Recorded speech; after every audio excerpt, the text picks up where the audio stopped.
Hello, everyone. Welcome to Newly Forged. Hope you are all doing well today. Uh, we do not have a defect today. He is off traveling, so he will be shadowy and indistinct. I hope everyone is doing well today. Big shout out, big thanks to It's Me Bry or It's Me Bree who followed us yesterday. I'm not sure how they pronounce it, but it's me BRI. Welcome in to the newly forged alliance here, or whatever we're calling ourselves. Welcome to the Misfits. Mm-hmm. The newly misfitted. Well done. Great. There we go. So, tonight is kind of a odd day here on Twitch. And we decided to stream because we wanted to put some positivity out there and love, because we are an eclectic group of individuals with a variety of backgrounds and representationness. So we are here to doing that. That's not a word. I know. We all know I make up words. That's how this works, and I'm in charge. So that's okay. Understood. But in all seriousness, it is very important that marginalized streamers get the support they need, and Twitch has been failing at that. So Twitch does need to do better, and I think we all agree on that. So yeah, Twitch, get your act together. Exactly. I'm coming for you. And you don't want that. So Spirit has seen me angry. It's true. It's been a while, but it's true. Is it scary? It's I mean, it can be intimidating. Well, on that note, anyway, let's go around, do some introductions. Everybody, introduce yourself, who you're playing, and why don't you tell me what your character is most excited about returning to Fayharbor. Let's start in our lower corner down here with Amber. That's me. I'm back. I'm Amber Tenajaya, and I play Grig, the Goblin Artificer. I have to say that Grig is looking forward to being warm. I've decided that that's why Grig has been shadowy and indistinct, because it was cold. Grig wasn't all there. Too cold. Fair enough. Moving on into this corner, appropriately on the bottom with the blank screen, is Tanner. Yeah, still, I'm gonna be buying a camera next week once I get paid, but No worries. I am Tanner. I'm playing Adis, the Human Ranger. And what was the question? What is your... Sorry, I'm trying to... Yeah, what is your character most looking forward to on the return to Fayharbor? No more dire bears or wolves. It's a slight break from that. Fair. I dig it. And moving up to this old corner here, we got Matt with a new haircut. New haircut, who dis? This is Matt playing Spoot. And yeah, Spoot is probably most excited. Some fish. You saw that coming. And also, it's much too cold. Fair enough. All right. Well, I am Jared. I am the Dungeon Master here on Newly Forged. And everybody else is just living their life in the universe. Doing our best. Yep. So let's dive right in. Where last time on Newly Forged, we'll do a little recap here. Grig and the Misfits braved the icy tower, which they learned was named Bitterhold. Facing strange flying ice creatures and a confusing floor puzzle, a frozen fog, and a hall of painful traps. Eventually, they did make it through, and beaten, bloody, and worse for wear, they took the time to catch their breath, and the party made their final ascent of the tower and met the imposing figure that they believed to be the Biting Chill. Adis, noticing a few things about the individual, began speaking to him in Sylvan, and he responded in kind, eventually revealing himself to be the Frigid Duke, a former archfey exiled from the Feywild and cursed to be imprisoned in a mortal Eladrin body, and he has spent 500 years alone and separated from his homeland. Adis, through skillful diplomacy, was able to convince him to rethink his plight and to get him to realize that the peers of which he needed to gain the recognition of were now mortals, because now he was immortal, and not the Archfey courts. The Frigid Duke agreed to restrain his power and gifted Adis with a title, the Wind of Words, and with a great sword, a large, curved, extremely light, flexible blade named Cloud Cutter, before dismissing the party from his realm. As they exited the Bitter Hold without incident, they emerged into a bright, sunny day, fog and clouds cleared, surrounded by quickly melting snow, the temperature of a late summer afternoon, and the forms of 4 humanoids with ice melting away from their bodies. So, Grig and the Misfits, you see these 4 forms out in front of you. What is it you would like to do? I guess go Medicine check? investigate them. Yeah. A quick investigation of them reveals that they are mostly human. One of them's a half-elf. But they are slowly, you can see like twitching under their eyes and in their faces. It seems like they had been locked in some kind of icy, frozen stasis. So it now appears to be melting away, and after a little while, their hands begin to move, their muscles clench, and before too long, they all collapse on the ground, exhausted. Hey, you're not dead. No. Oh, but I feel like it. Oh. I'm surprised you Well- made it past those polar bears and all those wolves. What? Oh. There was giant boned bears and boned wolves. They're fun. I don't know if fun's the right word. They were kind of cute in a scary sort of way. Well, Yeah, and then I'm about to rip your arms off. Yeah. So could Defect, and he's, Oh. cute sometimes. okay. I think I need a nap, and he passes out. Do we Love think it. we can carry these folks back to Fayharbor? I Well, these people are probably not from Fayharbor, but Or they're from that little town. yeah, that's what I meant. What time of day is it? it's probably like mid to late afternoon. Can you all move for like an hour? They are like catching Z's. They're cutting wood. They're cutting logs. What if we set up camp early and just Yeah, we should probably just set up camp then. gather them together? Yeah, I guess. Yeah, That'd be you can nice. you can make for the tree line, and kind of set up a little camp, and between all of you, bring these 4 individuals in. And so you just kind of set camp here. Mm-hmm. All right.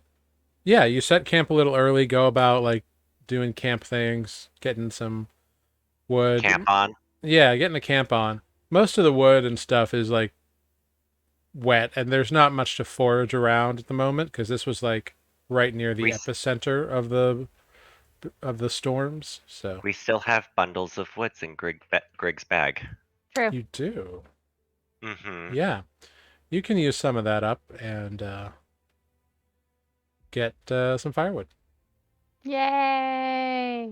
Yeah, no problem. Cool. How much is a bundle? Do we need a whole bundle?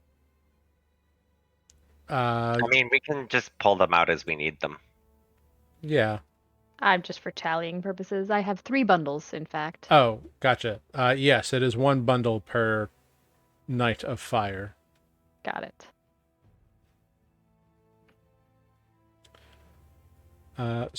Eventually, around the time you start cooking dinner, the 4 individuals start to rise and come to an awareness, and they are all they all confirm that they are from Shormal and that they are various scouts, and they got stuck in the ice storms.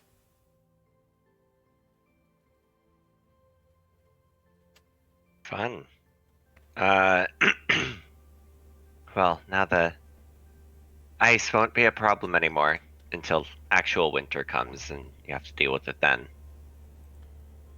But why were the storms out? What was going on?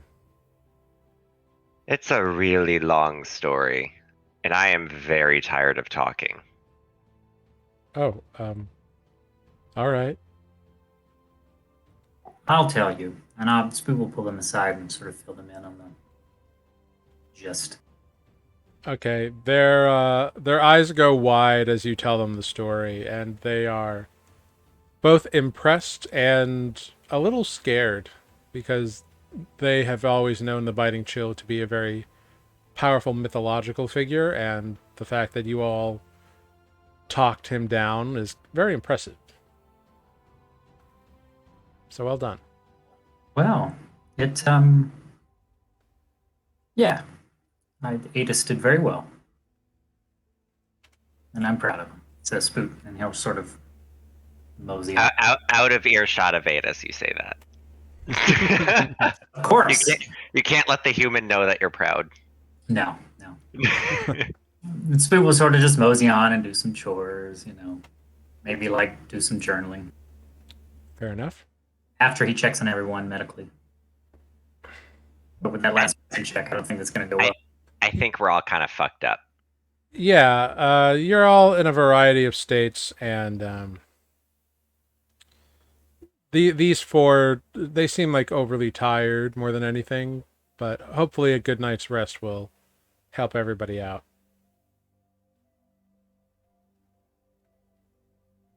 I'll circle back around to Adis at some point and say, well, maybe the danger is behind us, but I think to be safe, we should still do some watches, no? I mean, always. Well, I don't trust anywhere we go. nor I. I'll take the first watch, and if it makes some room in the tent for the 4 that we picked up, I can probably manage outside tonight in my shell. I mean, I think well, it's not cold anymore. This is weird. Is the snow still melting? Oh yeah, it is essentially like a summer's day now, and it is melting fairly quickly. But now It's the soggy. ground is just getting super wet. I kind of Mud feel at home season. here, I think. Yeah. Feels like a swamp. Right? Gross. Um, Greg, can you look at this and I'll hand Greg Cloud Cutter.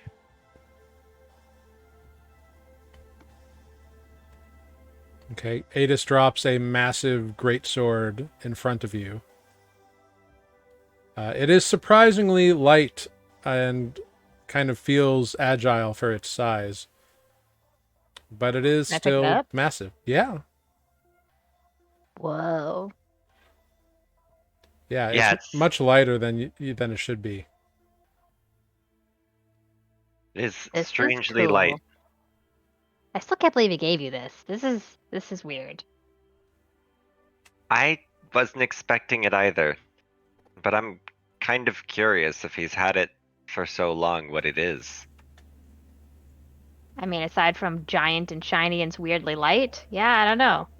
Let me see. Do I have the pearl? What? Either you or Spoot has the pearl. I imagine if Yeah. you ask, he'd give it to you. Yeah, let me think. I think he's got it ready. I don't have it ready. I probably did grab it last, actually. Yeah. No, but you always have identify prepared, right? You can always figure Oh. stuff out. Yeah, I do yeah, not. yeah, I yeah. have to prepare it each day. Gotcha. I always have it prepared. Yeah. Well, I can do that if Adis asks nicely. I can, snatch like- my sword and walk away. Ah, I'm just kidding. Now, Spoo will offer. Oh, I believe I've got the pearl here, Greg. I mean, I can take a look if you want. I'll hand the sword to Spoot. Yeah. Yeah. Can Spoot be like a? I'm just kidding. I've never held a sword in my life. Um. Yeah, I'll identify it. It's Cool, cool. lighter than your mace. Yeah, Actually- it is deceptively light. So you spend the 10 minutes looking at this very long curved blade, which is quite strong but very flexible, and it has this intricate scroll work above the guard and on the spine of the sword. The metal of the blade itself kind of has a gradation on it from a dark gray at the spine to like a pale blue on the very edge of the blade. The grip itself is bound in the skin of a griffin, and it is inlaid. The grip that is inlaid with clear pieces of milky moonstone. Yeah. So what you get out of the spell is that the blade is so light and flexible that it can be used as a finesse weapon. It grants a +1 bonus to attack and damage rolls. And it has 3 charges. And while you are attuned to it and wielding the weapon, 1 charge can be expended as a bonus action to cast the spell Zephyr Strike. And all spent charges are regained after a long rest. Can I make a special request that anytime Zephyr Strike is used, the song by the Red Hot Chili Peppers plays in the background? I don't think we have the rights to that. I'll email Anthony tonight. Yeah, if you can get Ketis to sign off on it, Never know. He might be a D&D fan. could be. Spoot will relay this information and say, by the way, is it double-edged or single-edged? It's a single-edged blade. It's like, imagine like a massive katana or a daichi. Gotcha. Yeah, I'll explain all this to Ada. Say, well, I think you knew this already, but it is very light for its size, easy to maneuver, and I think extra sharp. And there's something else about it too. It might take some time to adjust to it, but I believe it will grant you the ability to sort of move like the wind, for lack of a better phrase. Interesting. Huh. Strange sword. I'm very interested to see how this works out. I'm assuming you're keeping it and not. I know you favor the bow. Well, having a backup doesn't hurt, and this is better than my scimitar. Rick, I believe that Adis may need something fashioned to attach or affix this to his person in some way. This is quite a sword to just carry around freely. I mean, we used to have some armor lying around.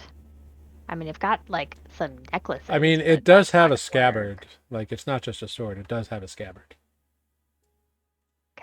Well, it seems like the identify spell would have noticed that. Or the fact For that your Adis eyeballs. is holding it in his hand. Oh, look what I found underneath the sword. Mm-hmm. So that's what the sword has, whatever. Would it be? Mm-hmm. So you all take your watches during the night. Nothing happens. Between the storms having suddenly abated and the proximity to the tower, there is nothing dangerous around you at the moment. And Night 2, however. so the next day, you all awaken, including the 4 scouts, and you can continue back to Shore Mall. Did we let them sleep in the tent? Was there enough room for them? I think so. If you take a 450-pound portal out of the equation. I mean, you're still a medium creature. Yeah. You're just Medium dead. this way, but not this way. Right. I fill a 5-foot square, like literally. Yeah, yeah. I mean, yeah, you can fit 8 medium creatures inside, so it's perfectly fine. Oh, well, I guess I probably could have slept in there also, I guess. Mhm. Okay. Well, on to Shore Mall. Mall. Mall. Yeah, with the scouts helping you and Adis's ridiculous abilities in the forest, you make it back to Shore Mall in 3 days without any real problem. The snows there have melted, and people are very thankful of that fact. But they are also now dealing with a lot of mud. That's the worst. Yeah. I mean, All the sheep no. are just a mess. Like, the sheep are just brown at this point, covered in dirt and mud. I will definitely take over the ice. I mean, depends the kind of winter, or I mean, yeah. I think the worst thing ever though is a muddy winter. Mm-hmm. You mean a New York winter? Yeah, Or spring in New England. Also true. yeah. So as you all approach, or when you get to town, people like start seeing you, and you see a familiar-looking half-elf. You see Thistle Autumnwake, and he has a bunch of like other scout-type looking people with him, who take the 4 that you have been escorting back and kind of take them off to be checked and debriefed and whatever. And he looks you all up and down. Well, I must say, you did it. May I ask, what did you have to do with the biting chill? Was he the cause of it? Yeah, it was epic. It was a giant battle. Don't worry about it. Okay. See, we have his sword. So you had to kill him. No. He's I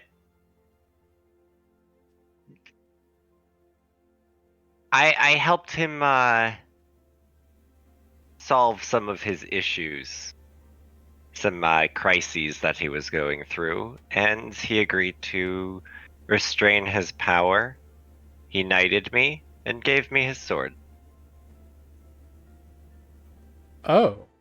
Yeah, that makes even less sense when you tell the story like that. Well, I don't want to just throw out like 10,000 years of trauma that this man has been through on everybody. It also wasn't quite as easy as it sounded. It's like patient-therapist confidentiality. HIPAA. Okay. I mentioned it. Well, it is very impressive that you were able to convince him to pull back and to give you his sword and earn a title as well. What is your new title? Wind of Words? I think he's just trying to say that I speak a lot, but we'll see.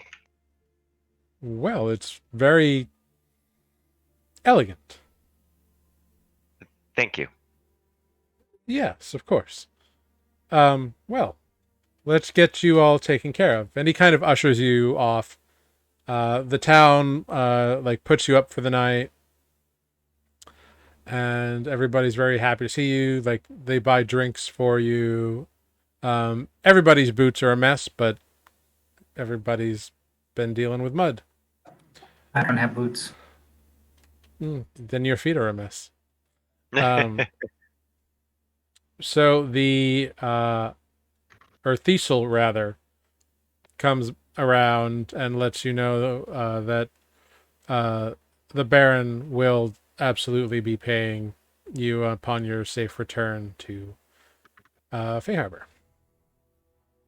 and that he has sent a messenger bird off to her to let her know what happened. He had already sent one, apparently, that on the day like that the storms died and the snow began to melt. So it's kind of like an update. Oh, that reminds me. Speaking of update, I would like to have sent something to Kaylin last night, but maybe I forgot. If I did, I'll send it today. Yeah, you can do that. What do you want to send? Just an update that sorry for the delay, but that we're all well and good and headed back. And that we've got quite a story to tell you. He responds, "Well, I look forward to hearing it. It's been a rough couple of days, but hopefully it pays off. Looking forward to seeing you all. Give Adis my love."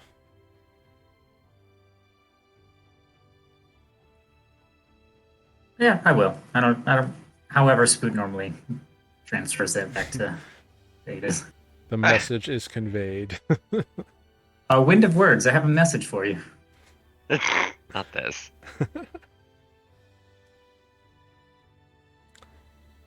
Wonderful. So you are feted for the night, and then the next day you're given a little escort kind of out of the town proper and down the road. How far are we from the city? About 3 days. Hey, Spoot, do you want to let Seda know we're coming through really quick? Sure. Tell him. Did you expect us in 3 days? I don't know. I just want to. I would rather not extend travel on the roads, and I'll just like make a portal. Oh, you mean that To we're the city. seeing him immediately? Yeah. Sure. I can ask him if he's able to receive us. And yeah, Spoot will send a message to Seda saying, "I have a request from if you are able to receive us in your office, we may show up." And Well, you get a response back.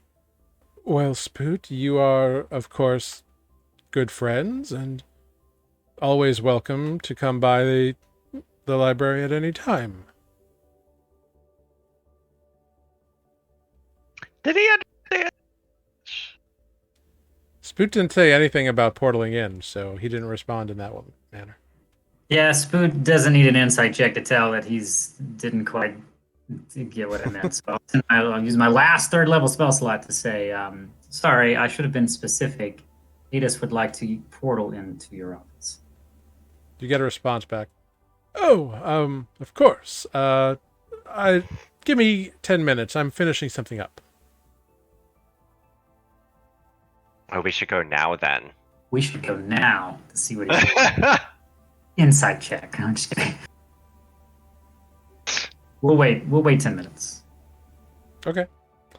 10 minutes goes by, and then Adis stabs the air with his sword, expends the charge, and you cut open a portal, and through it you see Seda's office, with Seda standing at the side of his desk, kind of looking at the portal expectantly. He sees you through it and just sort of waves and says, "By all means, come through, come through." We do, by all means. come through. Cool. You all walk through, and as soon as you do, he immediately looks at your boots and feet, and I was like, "Oh, Oh, well, We didn't Yeah. get to that. I'm so sorry. We will clean this up. well. I mean, it happens. I guess I That's should have great. asked. Does Greg have prestidigitation? I do not. Why Damn. would they? I don't know, because you can do a lot of shit with it. Not an artificer thing. Yeah. Oh. I thought you had like all wizard spells, basically. No, not at all. No. Well, I don't have cantrips, so. Spoot will do whatever is necessary to clean up the mud if Seda will show him a broom. Yeah. It's not a big deal. He's not totally freaked out about it. He just wasn't expecting it. We didn't think about it. It'll get itself taken care of. He's pretty okay. I bet Seda has that spell. Someone in the library probably has it. Maybe. So, where are you coming from in such a state? Well, we came from. Well, Oh, go ahead, Greg. I mean, there was this little village, and then there was a lot of cold, and there was the Baron lady's place. I think that's her name, some sort of Baron. And we went up there, and it was really cold. And then we talked to this guy. Well, really, I just talked to the guy, and then there were a bunch of wolves and bears and things that we had to fight. And then in the end, we just kind of stood there watching while Adis did a lot of talking, and got titled Night Windbag. Night Windbag. Yeah, that was it, right? Close. And no one knows whether Grig doesn't remember or whether Grig is being a butthead. Insight check. I don't need an insight check to know that one. Well, I'm the stupid human, so I want to know. Yeah, you can make an insight check. 19. Cool. You can tell that Grig's being a butt. Yeah. I figure Greg remembers things. Yeah, Amber doesn't, but Grig does and is being a butt, so it's perfect. Seda, if you have some time, or if you'd want me to sit with one of your coworkers, I can inform you of what happened. Oh, well, yes. Why don't you let me know? That would be that would be most useful, I suppose. It's always good to know what's happening. I mean, Please. Do you want me now? Is now fine? Well, let me get. Well, what is it concerning? Well, I forget what they called him. Is actually the Frigid Duke from the Feywild who's been exiled. Ah, very well. The biting chill, by the way. Biting chill, yes. Give me a moment. And he kind of leaves the office for a few minutes, comes back. And following him is a small halfling man, kind of dressed in a similar style to Seda, though not as elegant. This is Lorist Carnef. Carnef here is has a special interest in all things Feywild, so I thought he would be interested to take notes. All right. Do you guys want to meet at the above decks later? Okay, bye. Oh, have a pleasant day. I gotta go figure something out. Don't worry about it. I just got an idea. Insight check. That's suspicious. Can I use passive since it's Grig? Right. Sure. You're always kind of around, Greg. Usually. Grig wants to go. Greg is always up to something. Grig is is feeling like going and studying up. Grig feels motivated. I'm just making sure Grig's not going to get in trouble, and I don't need to go check on them later. No, no, no, no. I just don't. I want to do my own research in my own way and place. I'm sick of I don't want to be in the library. Yeah, you don't Lab. sense any malicious intent. So There's gonna be an explosion in a building later, and Greg's gonna come out all singed, saying, "I finally built it." just like a Saturday morning cartoon. Somebody's gonna knock on my door for dinner and be like, "Greg, you in there?" And there's gonna be feathers everywhere, and straw, and water, and glass. Goat Yeah, sounds. goat sounds. Chicken. I'm just gonna, as Grig leaves, I'm gonna say, I'm just gonna like kind of aside, be like, I'm out of sending spells for the day, so I'm not sure how to check on you. That's fine. I'll be Let's back at the place. let's meet at the above decks for dinner. Okay. Cool. So are currently- the three of you venture off and can do whatever you want. Oh, I thought we were about to get down and dirty studying up on some face stuff. Oh, I'm- I'm in for. I'm just gonna sit with the halfling and just kind of relay the conversation and everything that happened. Okay. Yeah, I mean, if you want to stick around, you can. I mean, yeah. There's some. I don't. I'll offer to help in any way I can, research wise. Well, Adis is going to tell them what you all experienced and give all the notes about the Fey entity you encountered. So Sorry, got me excited. I thought we were about to go exploring the library for knowledge. you can. Once we get a new mission and we probably have a hint on something, we can go exploring before we leave. Where are we going now? You're free. You're a free turtle.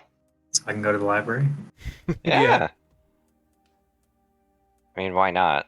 All right, I guess I'll go off and do my own research then. I don't know how much. I don't think I know much about the Fae currently. So Some lightning or thunder, rather. Yeah. I mean, this situation kind of might make you think more about the Fae. yeah, maybe that we want to avoid them. They're not all bad. So Spoot goes off to do some research into whatever he wants. You can think about that. Adis, you sit with Copernic and Seda and recite your story. Copernic is very interested, and he just like asks questions and asks for clarifications as best you can on certain things. He's a very rapt, attentive audience. And Seda just kind of sits there, kind of nodding along, listening to the whole thing. And when you're done, Copernic like closes his little book and hops up very excitedly and shakes your hand. Oh, thank you, Mr. Atis. This, or should I say, Word of Winds, or well, what would you prefer? Adis is fine. Well, Mr. Adis, this was wonderful. Very interesting. I'll have to coalesce this with other bits of the Fey court and see if I can find any more information on this Frigid Duke. To think that a local mythological figure, this biting chill, was actually the Frigid Duke himself. Oh, how interesting. And he just kind of mutters off and kind of toddles out of the room.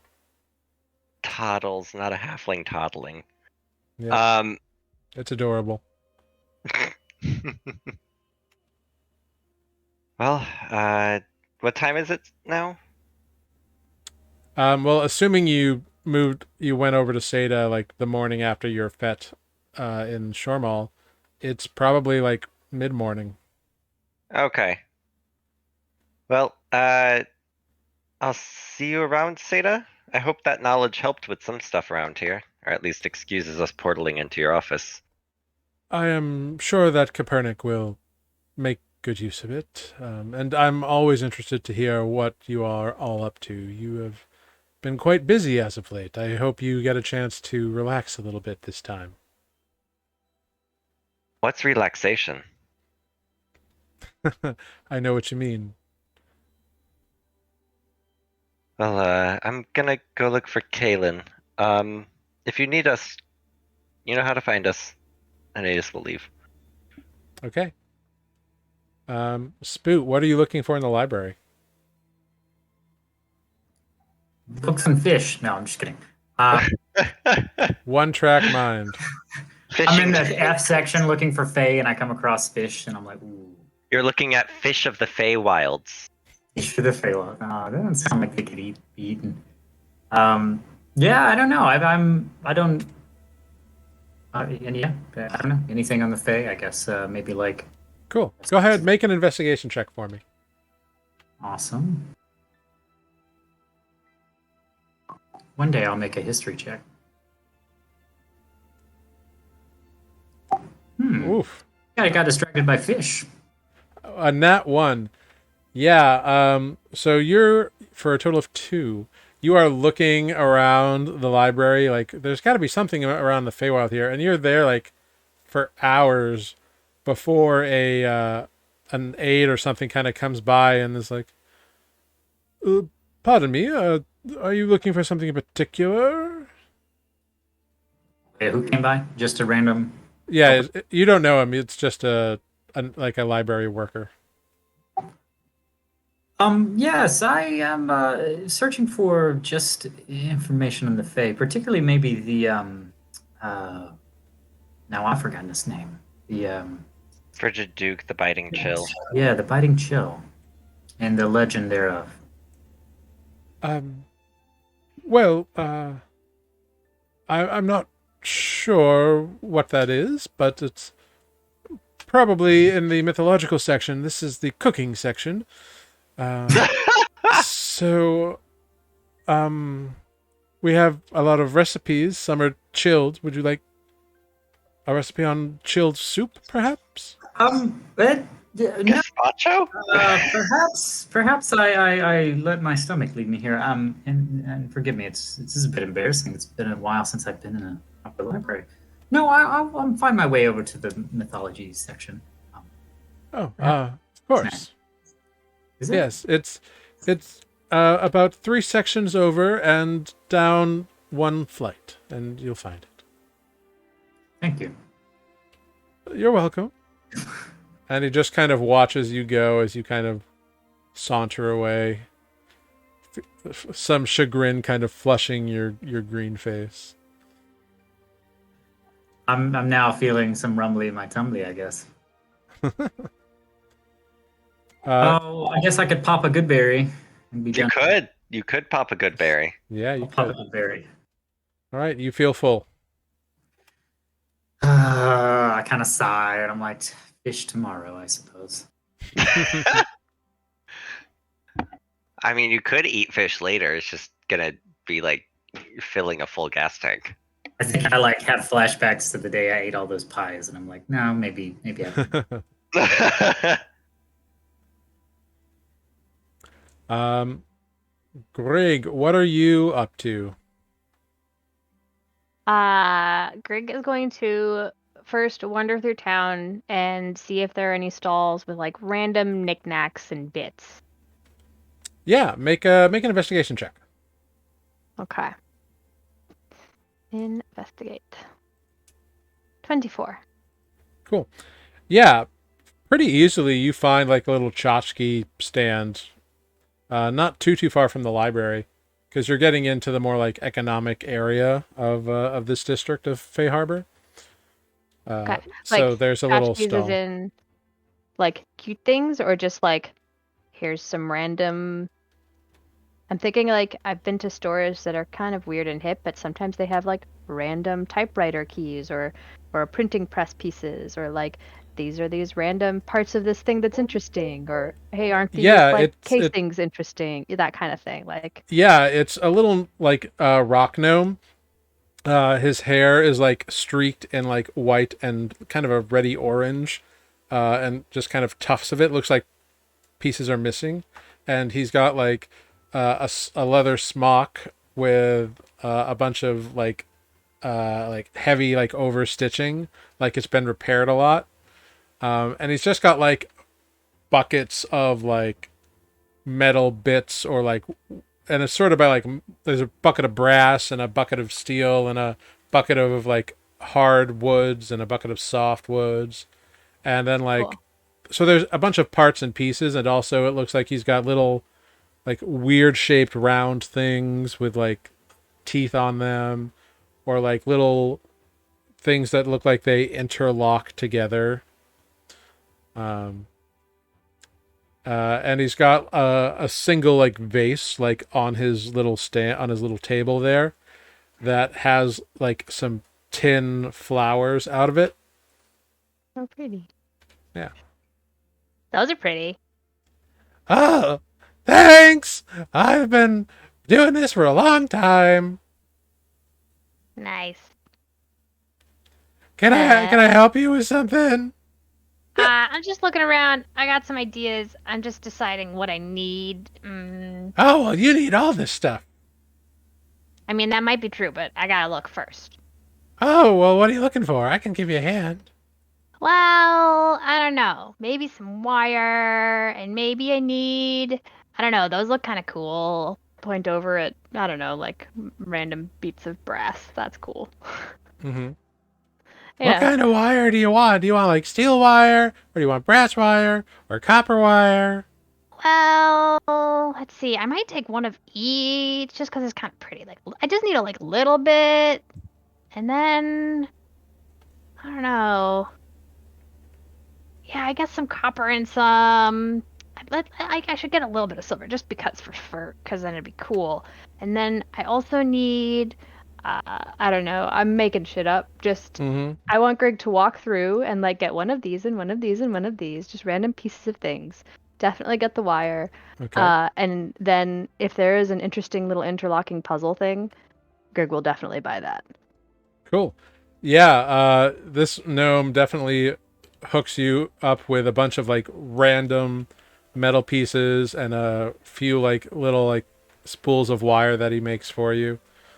He's got like a whole rack behind him that's just like spools of thin wires of various metals. Nice, nice.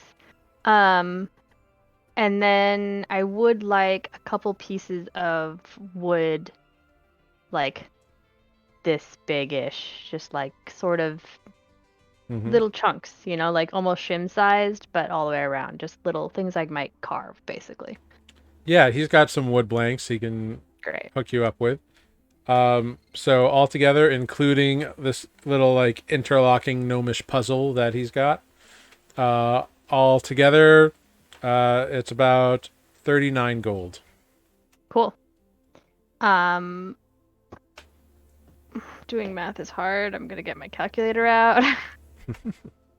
Just tried to think. What and it was is like, one no. fortune minus 39 gold? Yeah. Cool. I mean, Greg is the money holder. Yes. Fantastic. Also, do you do teaching lessons? Well, I mean, what do you want to learn? Those are pretty. Pointing Oh. at the flowers again. Oh, I don't usually make pretty things. I make stuff that works. But those are pretty. oh yeah. I just kind of learned to do that in like gnome school. Gnome school? Yeah, when I was a kid, you went to gnome school. Gnomes have school? That's like just for gnomes? Well, yeah, you got to go somewhere to learn. We used to make these Do on the you? playground. We used to like write our names on the leaves because it was, tin's a very soft foldable metal. So we would like spin it and it'd be like a little game we'd play. It's anyway. Yeah, it's not that hard. Huh. Can I have a piece of tin? Sure. It gives you a like a one of the like size of tin that he would like make the flour out of. Yeah, exactly. He gives you that'll be another 5 copper. Okay. You just like do it. Well, yeah. Here, I'll show you. And he takes one of the sheets and you make a make a perception check for me, Greg. Yeah, that's about right. Cool. You watch as he very quickly like takes a hammer and like da da da da da and kind of da da da da and kind of like very quickly like folds the metal over on itself, like punching it and then making like little fold areas, and then like takes some like tin snips and kind of cuts in a certain way. And within like 3 minutes, he has made like another little tin flower. It's really that simple. This is Grig's face. That what? Okay. Yeah. All right. Well, I'm gonna do it then. Okay. Thanks. Do you want this one? Yes. That's 2 copper. What? Oh, okay. Actually, that's not true. It's 7 copper. I forgot. What? I forgot. I forgot. Well, Ah, I forgot to fine. add the inflation. well, the tin itself is worth 5 copper, and this, so I have to a bit of work, and I mean I sell them for 7 copper. Okay, fine. Fine.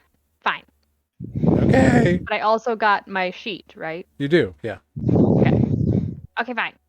Thanks. You're welcome. Come back anytime. Okay, maybe. Bye. Bye. Grig has a mission now. All right. To make a tin flower. Make a tin flower. Cool.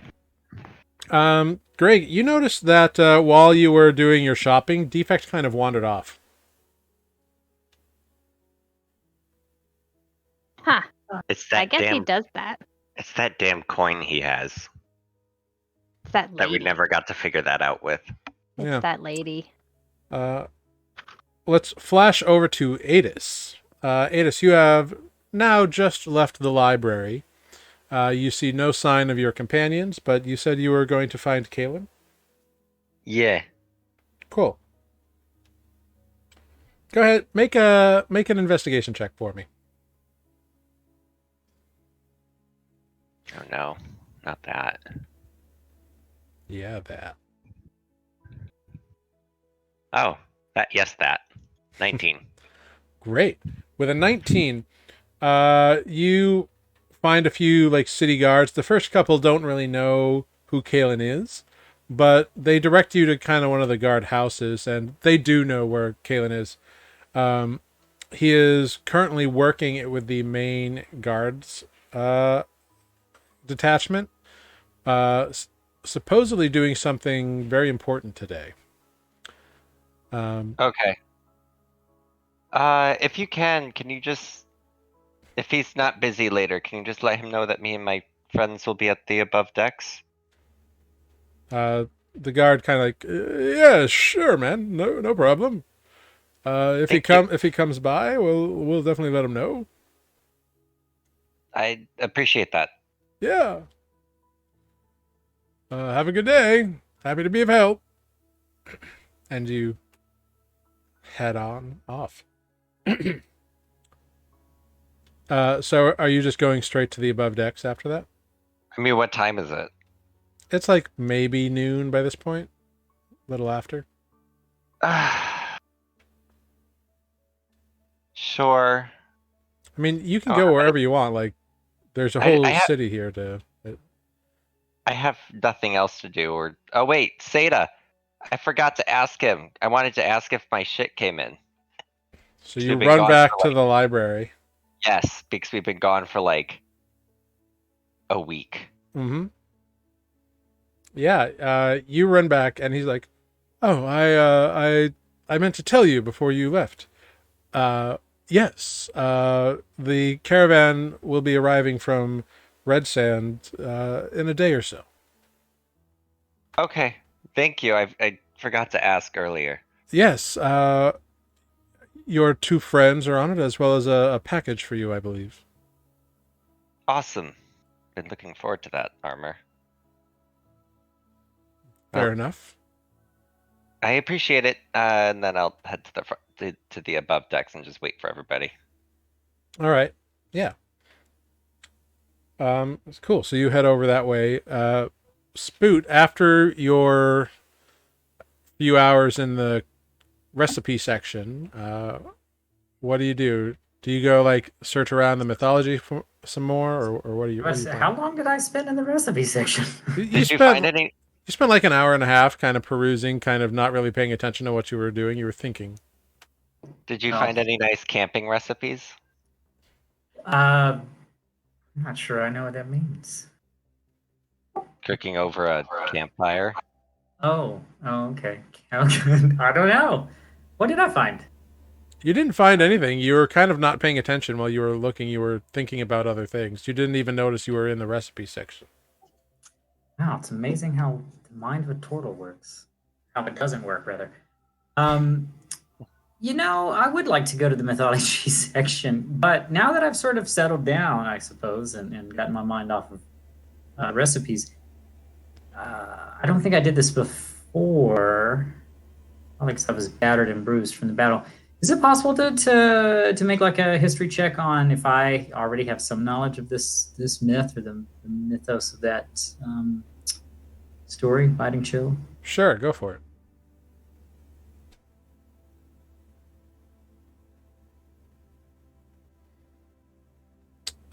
So 14. With a 14, you don't know anything beyond what you have learned from your time interacting with the biting chill. Great. Then I need to go to the mythology section. Sure, you head over there and you're looking for more info on this character. Yeah, what kind of mythological recipes can I find? I mean, what? Yes, I'm looking for the Biting Chill. Cool. Make an investigation check.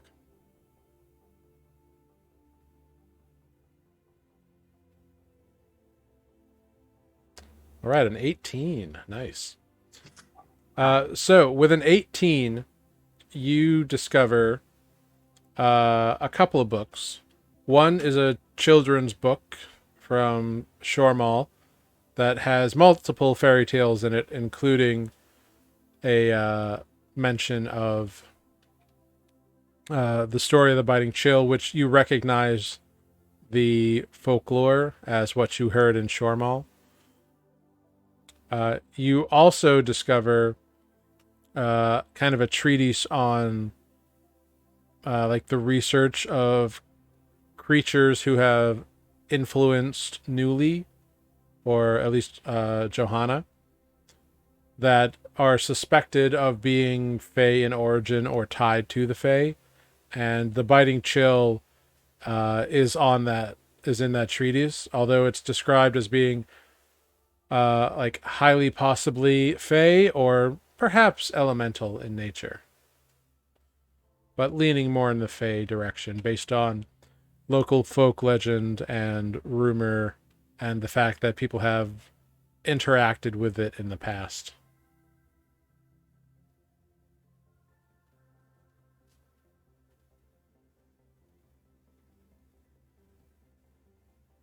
Great. I don't know how much time I have. I think that would probably lead me to just doing more delving into information about the Fae in general, which may be an entirely different section. I'm not sure. Yeah, there's some Fae in this area. With that investigation check, you learn that the Fae are it's a broad term for anything originating from the Feywild, which is a plane of existence that overlaps the material realm. And purportedly any location on the material realm is also, there's like a version of it on the Feywild or in the Feywild. But it's extremely different. For example, a mountain range would be in the Feywild, but it wouldn't necessarily be covered by ice peaks. It could be covered by, trees or whatever. The Fae themselves are a wide-ranging group of entities. There are Fae who are benevolent and Fae that are malicious. All the books and information you gather over the course of these few hours speak of things that the more powerful entities are creatures that choose their words carefully and care about certain things, but are very capricious. They let's see, with an 18, they can be dangerous if angered. But there are also Fae that are just perfectly peaceful. The Fae are complex, just like residents of the materials realm are, but they are just different. They're alien. It's not always easy to tell what a Fae really wants or what their true mission or purpose is. And there's no rule like all of these Fae are bad, all of these Fae are good. That rule is not always true in the Fae. And you learn that the Feywild is governed overall by two courts, the Seelie Court and the Unseelie Court. The Seelie Court is led by a figure named Oberon, and the Unseelie Court is led by a figure named Titania. But you don't get you can't find any books with details on what that really means. Just that it exists.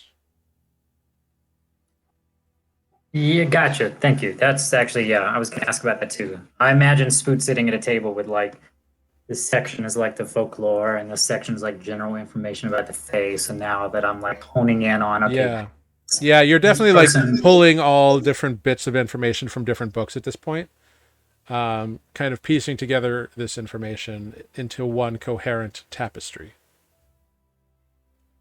Right. Yes. And yeah, that was, I think, my ultimate coming to realize what my ultimate goal was who is this person? How does he fit? What is this court? How is he even a figure of power, et cetera, et cetera? Yeah. You find out that those two courts exist, but you don't find anything about their organizational structure beyond the name or the common name of those who lead it. Okay. Sounds like something maybe to pick Sada's brain over one day. Could be.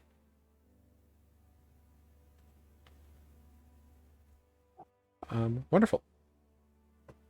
So, Greg, with your various implements in hand, where are you going? What are you doing? I want to go back to my room. Cool. Yeah, you head back to the above decks, and the room is there is a room available that you can get for the 2 gold for the night. So you pay that, and you have a room again. Cool. Then I'm going to spread all the things that I got all over the first one of the beds. And then I'm going to start fiddling. Oh, and I'm going to pull out the Kobold spellbook. And open that up as well. And then I'm just going to go full Grig. Imagine an Iron Man style montage. Very cool. So you're just banging away on stuff, having a good time. Fiddling, yeah. Cool. I dig it. Yeah. Mechanically, just so I know, are you trying to achieve a goal here? I'm basically putting some RP into taking the magic initiative feat. Wonderful. Great. Great. That's great. Yes, because the 4 of you have leveled up. You are all level 8 now. So. What? Yeah. I'm just kidding. In case you didn't know, audience, they leveled up at the end of the last session. So. Huzzah. Great. So yeah, you start looking at those things, and you're starting to get a sense of what some of those may entail. Some of those. Yeah. Books. And I've spread out all my tools. I'm trying to pick which tool and which thing, and do I put this on there? Does that help? I don't know. What's feeling good? Yeah. So Spoot, some time passes and you figure it's about time you should probably head to the inn to meet up with your compatriots. Okay, fine. Okay, fine. Uh, Great. You head on over to the above decks and you see Adis there just kind of sitting, Drinking. drinking. Shocker. Did you save any for us? I say as I walk in. I mean, I'm pretty sure there's more than enough. I don't want to die. You know I'm just teasing you. I pat him on the back as I walk by. Watch the claws. Oops, sorry. I forgot. Greg is, I think, upstairs somewhere. Oh, have you heard anything out of them lately? There's no explosions, so That's good. probably fine. Did Defect find their way back with Grig? I don't know where Defect is. Possibly with Greg. I wonder about him. Something seemed to be bothering him before we even left. I guess we never really Yeah. talked. We didn't. Greg is the one that generally gets Defect to open up the most. Seems like Grig is very preoccupied tonight, so I don't know if that means Defect's alone in their thoughts or what. Well, hopefully they wander back. That sounds dangerous. Especially with Defect saying that he likes to kill before. Now I'm a little concerned. He seems to have behaved himself very well in the city, however.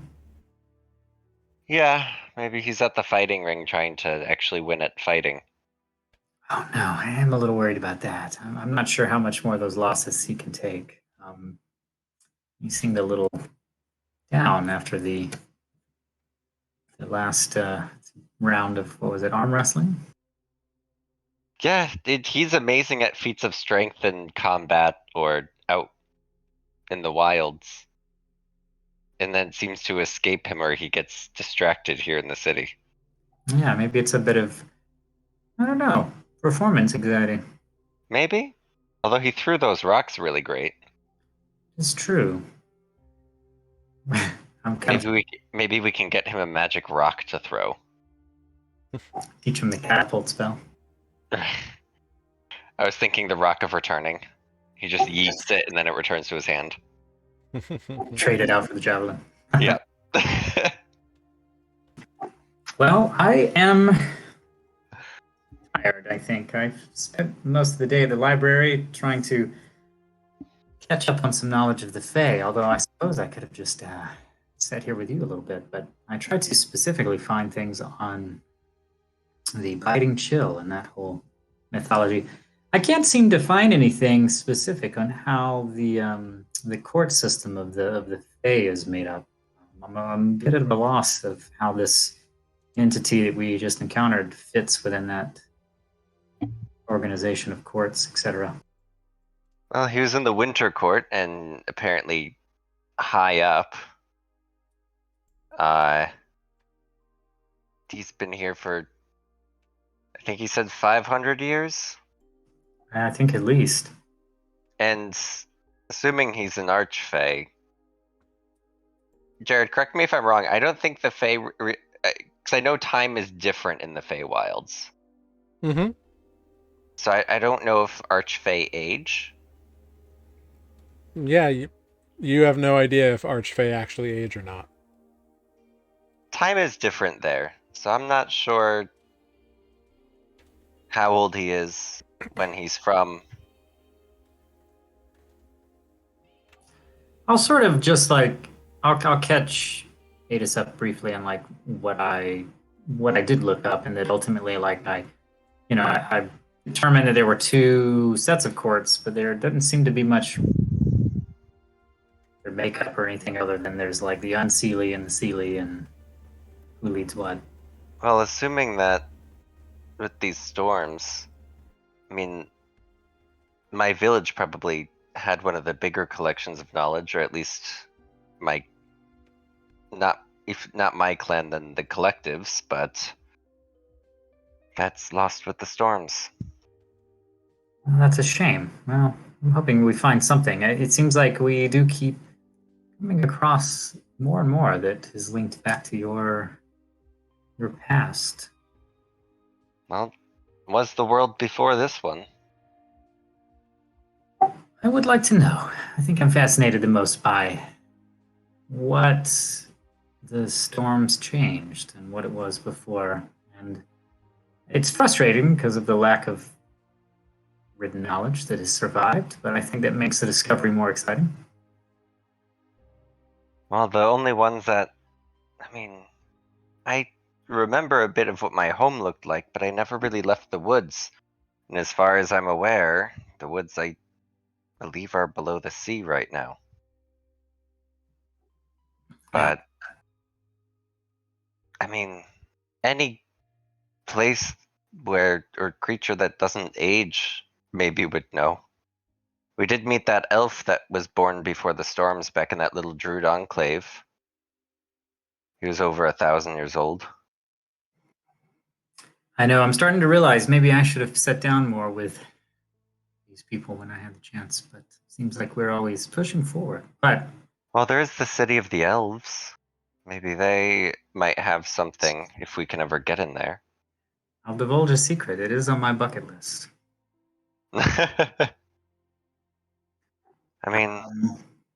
They can be meticulous. Well, I'm a little rusty at my Elvish, but perhaps I can start practicing and maybe I can impress them as you did with that fighting chill. Yeah, I don't speak Elvish, so that's on you. Well, we'll see. Well, I'm realizing that perhaps we could sit down and one day and maybe exchange some knowledge of our languages that don't overlap. I would love to learn some. What was it you were speaking? Sylvan? Sylvan. One day. One day. Maybe you can teach me a few basic words and phrases like I started with Grig. Although, come to think of it, I haven't had a lesson with Grig in quite some time. Well, they're probably busy right now. So.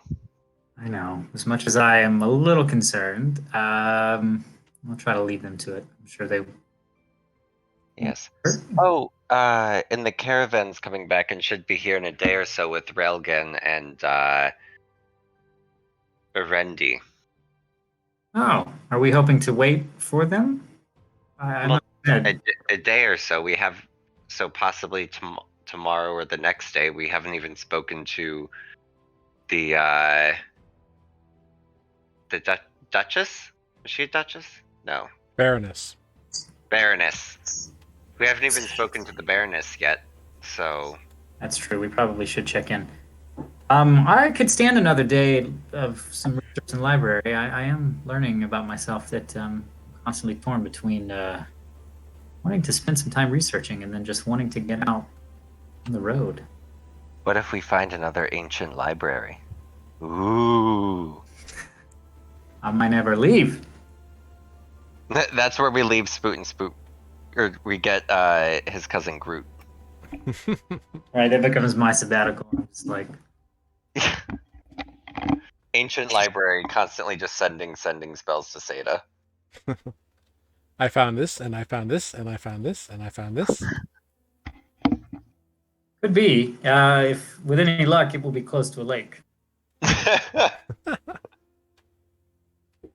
Well, says Spoot, I think I'm going to turn in. We should probably talk to the Baroness. Have you met up with Kalen yet? He's apparently on an important assignment. I was hoping he would stop by the upper decks, or the above decks, but you're the only one that showed up. Aside from Greg, but they're busy. He did say that the last few days were difficult, but unfortunately I am out of sending spells at the moment. If we don't hear back from him? I have a key to the apartment. Oh, I forgot. Well, good night. Spook. Just check on Greg before you go to bed. Okay. Listen, Yeah, Vidar will Greg's been get you a alone room for for 2 hours. gold. So Yeah, can I? Oh gosh, this is difficult for Spook because I don't really want to interrupt Greg. You just knock on the door and be like, "You're live." Can I like press an ear hole to the door? yeah, make a perception check. Ear hole.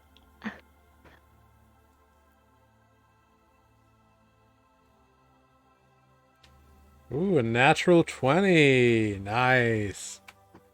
Natural 20 for a 25. Fantastic.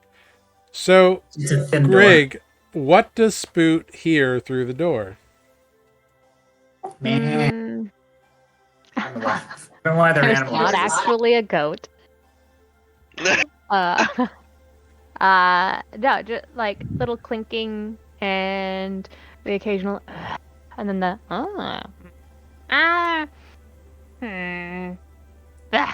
and like something gets tossed, and then it's quiet for a minute, and and then the clanking continues, and then ow. I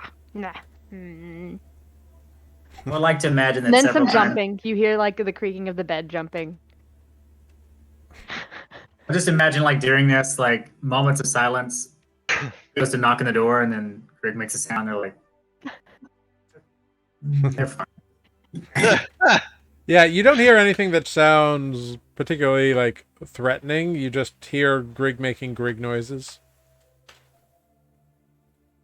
Those are the best noises. Just muttering. I wonder if I did that. No, that's kind of stupid.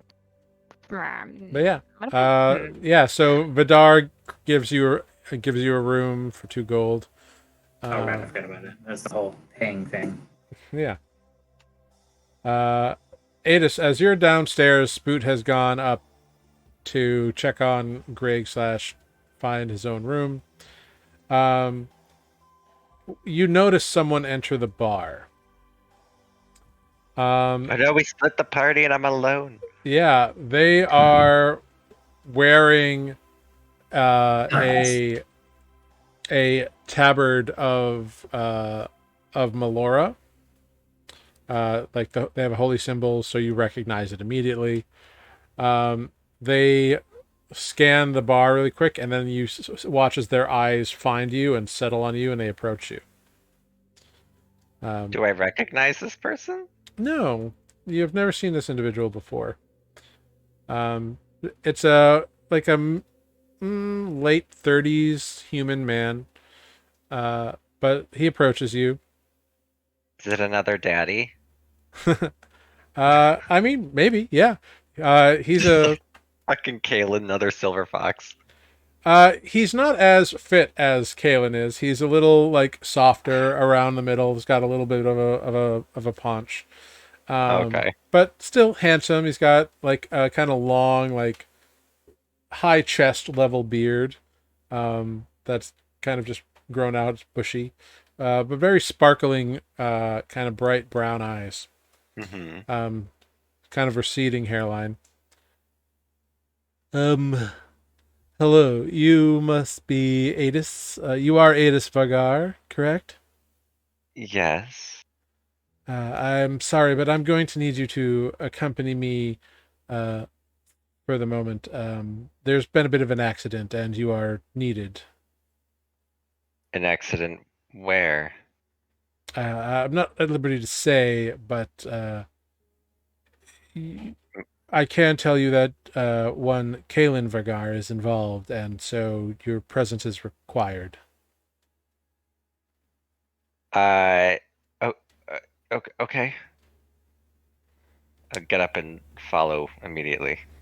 Yeah, he leads you up blocks away for a good. It's like a good 20 minutes. You're walking through town with this guy. Long strider, both of us. Let's go. Eventually, he brings you to what appears to be a fairly nondescript building. But once you enter, there's you realize that it's kind of like a not a hidden, but like an underground field hospital. Like there's people in bandages, and there's like a good 12 people getting taken care of by various, pardon me, healers and clerics. Most of them seem like uh, ambulatory. That's the word. Uh Uh, huh. um, Getting like arms bandaged or put in slings or whatever. Um, but you are shown to a room in the back uh, where there's a city guard in like chainmail armor who lets you both through without any question. And in there, you see uh, another cleric kind of tending to the wounds of your husband, who has a bunch of bandages around his midsection and on his right arm. Uh, and he seems to be conscious, but in a lot of pain. But as you enter, he looks up to you. He's like, "I, I only just found out you were back." What happened? Uh, the cleric administering to him kind of steps up, like, he was involved in a operation to find out more about one of these Red Crow informants, and the entire battalion was trapped. They succumbed to an explosion. Uh, Kalen took the brunt of it. He's very lucky to be alive. Is there any more healing you guys can do for him? We've stopped the bleeding. We've sewn up the wounds. We have done applied medical or magical healing, so he's out of danger. But we still recommend a rest for the evening and to take it easy for overnight. I summon my rude punk fairy and make him Uh, heal Kalen. he's like, "Ugh, oh, I see how it is. What? Your boyfriend got hurt and then you want me to fix him? Fine, sure, I can do that. Why not? I'll just do all the hard work. Fine. Here, come here, lover boy." And he just kind of like flies over there and like pokes Kaylin like around like the clavicle 6 times or 5 times, whatever it is. 5 times. Yeah, and just goes "Tin, tin, tin, tin, tin." There. Hope you feel better, and then pops out of existence. The two clerics in the room, like the healers, they just all happened so fast that they're like, "What? What was that?" It's a I don't know. It's a healing spell, but he's very disrespectful. I don't know why I got stuck with him, but it works. Yeah, they look over at Kalen, who his wounds have closed up more. Like he looks in shape, but he's is kind of like rubbing his clavicle where he was poked. He's like, "That was weird. It didn't hurt. It felt okay, but it felt like it should have hurt because he was Yeah, aggressively poking my collarbone." he stepped on Spoot as well, but it healed Spoot instead. Stepped on Spoot several times. You are full of surprises, sweetheart. I didn't choose that spell. Well, I chose the spell. Didn't choose that fairy. Well, as long as it works, I guess. Do you need more? I think I'm okay. Are you sure I can summon him again? No, it's. I'll be okay. Don't you worry about me. Okay. And the cleric who was working on was like, he's ambulatory, and I think he'll be okay to go home. Like I said, he should be fine as he rests overnight. You don't think the Red Crows are gonna come back in the city seeking him, or any of the other ones that possibly got out? I don't have that information. I'm just here to make sure that nobody dies. Luckily, because of the quick actions of Kaylin and a couple others, nobody lost their life in the explosion. Um, Kaylin just took the brunt of it after they realized what was going on. All I know is an entire building collapsed. Jesus. Who? What? Who? Is that a Oh, person? it's an old curse word. Ah, I see. Well, uh, I think we feel comfortable discharging him to your care. Just take it easy tonight, but he should be fine tomorrow. All right. If he's not feeling better tomorrow, I can summon that fairy again to heal him more. As you wish. And they kind of look at each other and look at you and then leave the room. Kaylin is kind of lying in this bed and just kind of smiles a little bit like, here I was worried about you.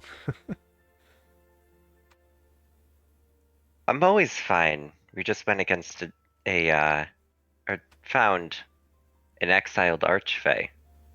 Really? Mm-hmm. And I got his sword, and I got knighted. You're going to be insufferable, aren't you? Yes. It's okay. I like it Greg, when you're Greg already insufferable. called. Greg already called me a windbag. Well, they're not wrong, are they, sweetie? I just like look aghast. Fine, fine. Walk home alone. I'm sorry. I was just playing. I was just kidding. Come here. Help up a wounded man, will you? I'll help him up. Okay, you help him up, and he puts his arm over your shoulder and kind of leans against you, because he's a little taller than you. Mm-hmm. So he kind of leans in and he's like, I feel lightheaded all of a sudden," and he Oh kind no. of begins to fall. Uh, and like as your concern mounts, he suddenly like turns around and just plants a kiss right on your unsuspecting face.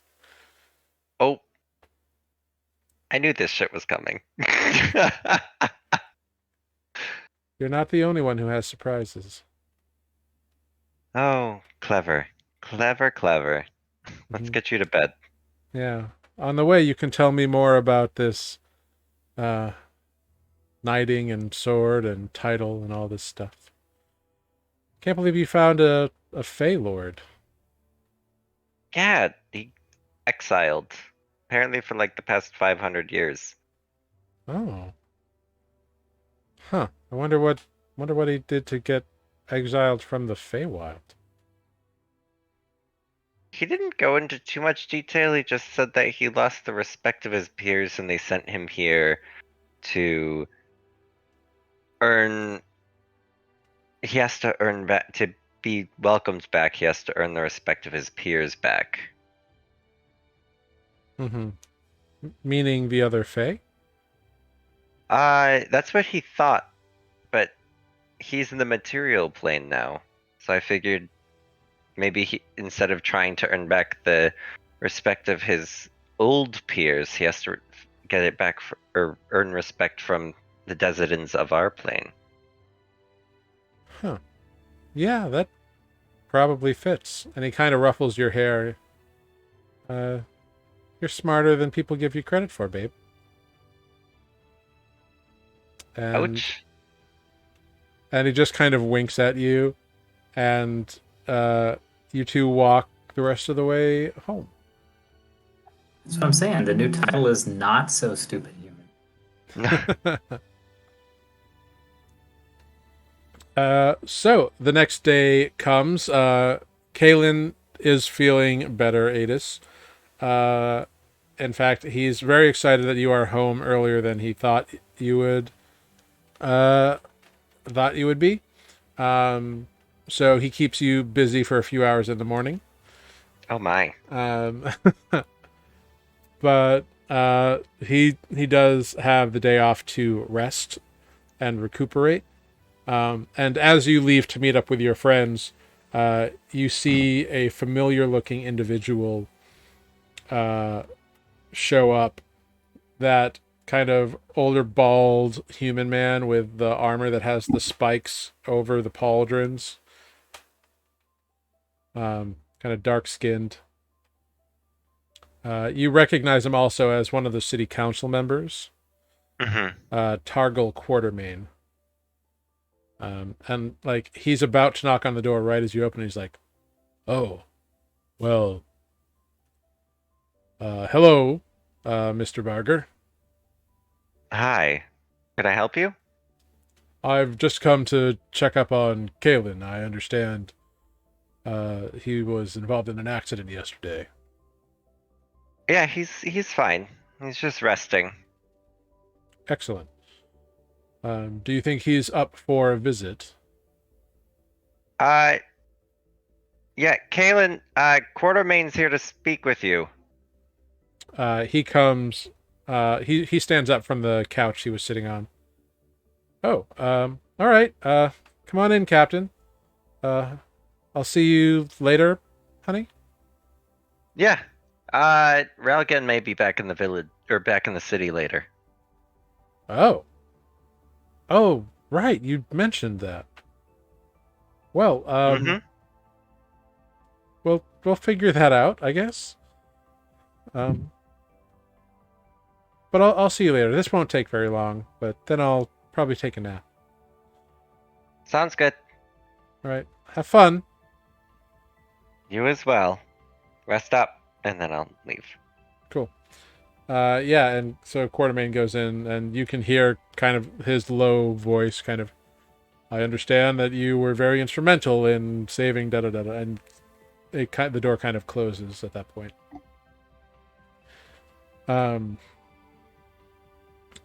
So you return to the above decks, and meet up with your compatriots. Unless they've decided to go off in the morning and do something. I mean, how early we talking? Spoot's at the library at 6:30 in the morning. I mean, maybe. You What can- time does the fish market open? That's what I need to know.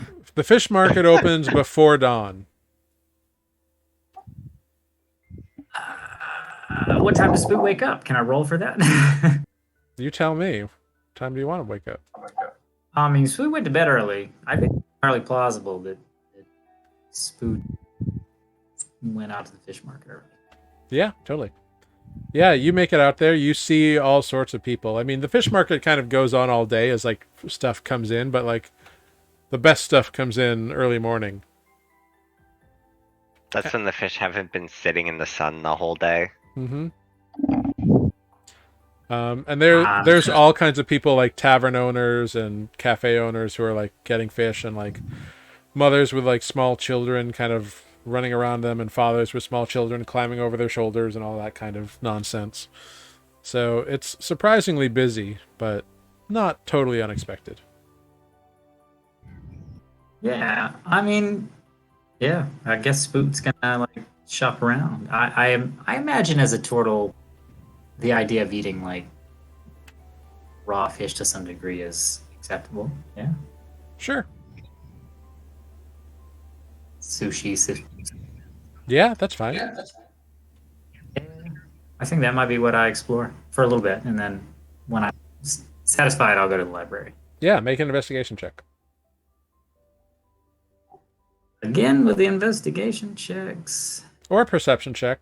I guess. Searching. Just I'll give you both. See which one's higher. sure. No surprise there. So a 21 perception check, you notice a particularly nice-looking group of fish in one stall. This sunny yellow-colored fish that you recognize as a pellfish. It's one of the delicacies of the Broken Lake here. I'll be conservative. I'll buy just enough, fresh to like have that morning. as Cool. a treat. Yeah, they're yeah, the fishmonger there is charging 4 copper per fish. Oh, that's it. Might as well get 2 then. All right, yeah, you can have 2 fish for 8 copper. I actually don't know what I'm going to do with the extra fish. Maybe that's really dumb. You can How eat big are the the fish. I mean, yeah, I guess so. How big are the fish? We They're, know you know, Scoot can eat.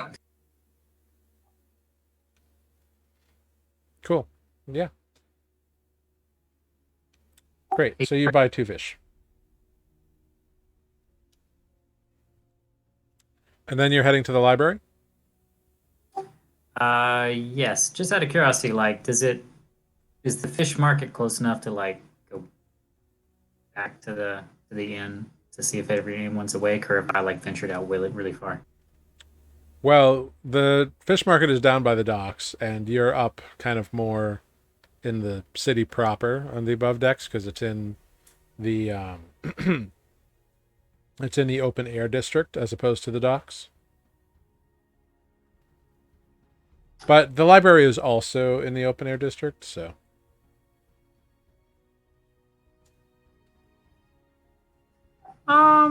Yeah, that's fine. I think I'll just go to the library, and then hopefully this is not a mistake, but I might just send Adis a message when after some time has passed and it makes sense for Adis to be awake. I might send Adis a message to just like say, I'm just checking in. I left early. I hope that you found Kaylin, and can you please let me know if Grig and Defect are okay? I'm at the library. Spoot, can you roll a d4 for me? Oh no.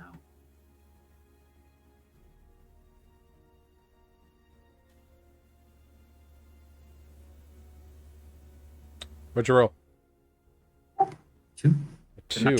Great. So Adis, as you are in your morning calisthenics with Kaylin, Oh my god. you hear Spoot's voice in your head.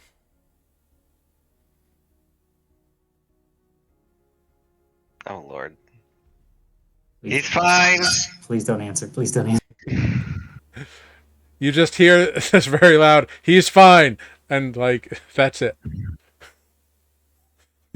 Insight check? Sure, go ahead and make an insight. I don't know if there's any other way for me to know exactly what's going on. Yeah, go for it. With a 20 insight, Spoot, you think Adis and his husband were busy doing husband things. You cannot respond to this message. Oh, okay. Well, I guess I should have left a note. That's all I say. And you can head off to the library. What do you want to have happen in the library? You know what? Actually, I think that's a good point for us to take our break. Because I need to laugh a little bit more about that. I hope that never happens again, but I'm glad it did once. We will be right back in a few moments here, everybody. Oops, sorry. We will be back in about 5 minutes. So please stick around, and we will see you then. So have a good time. We'll be right back.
Hello, everyone. Thanks for hanging out with us and standing by while we took a little break. Much appreciated.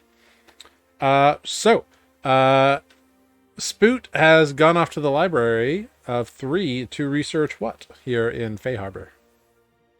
Or I guess, what is your goal in the library is really what I want to know.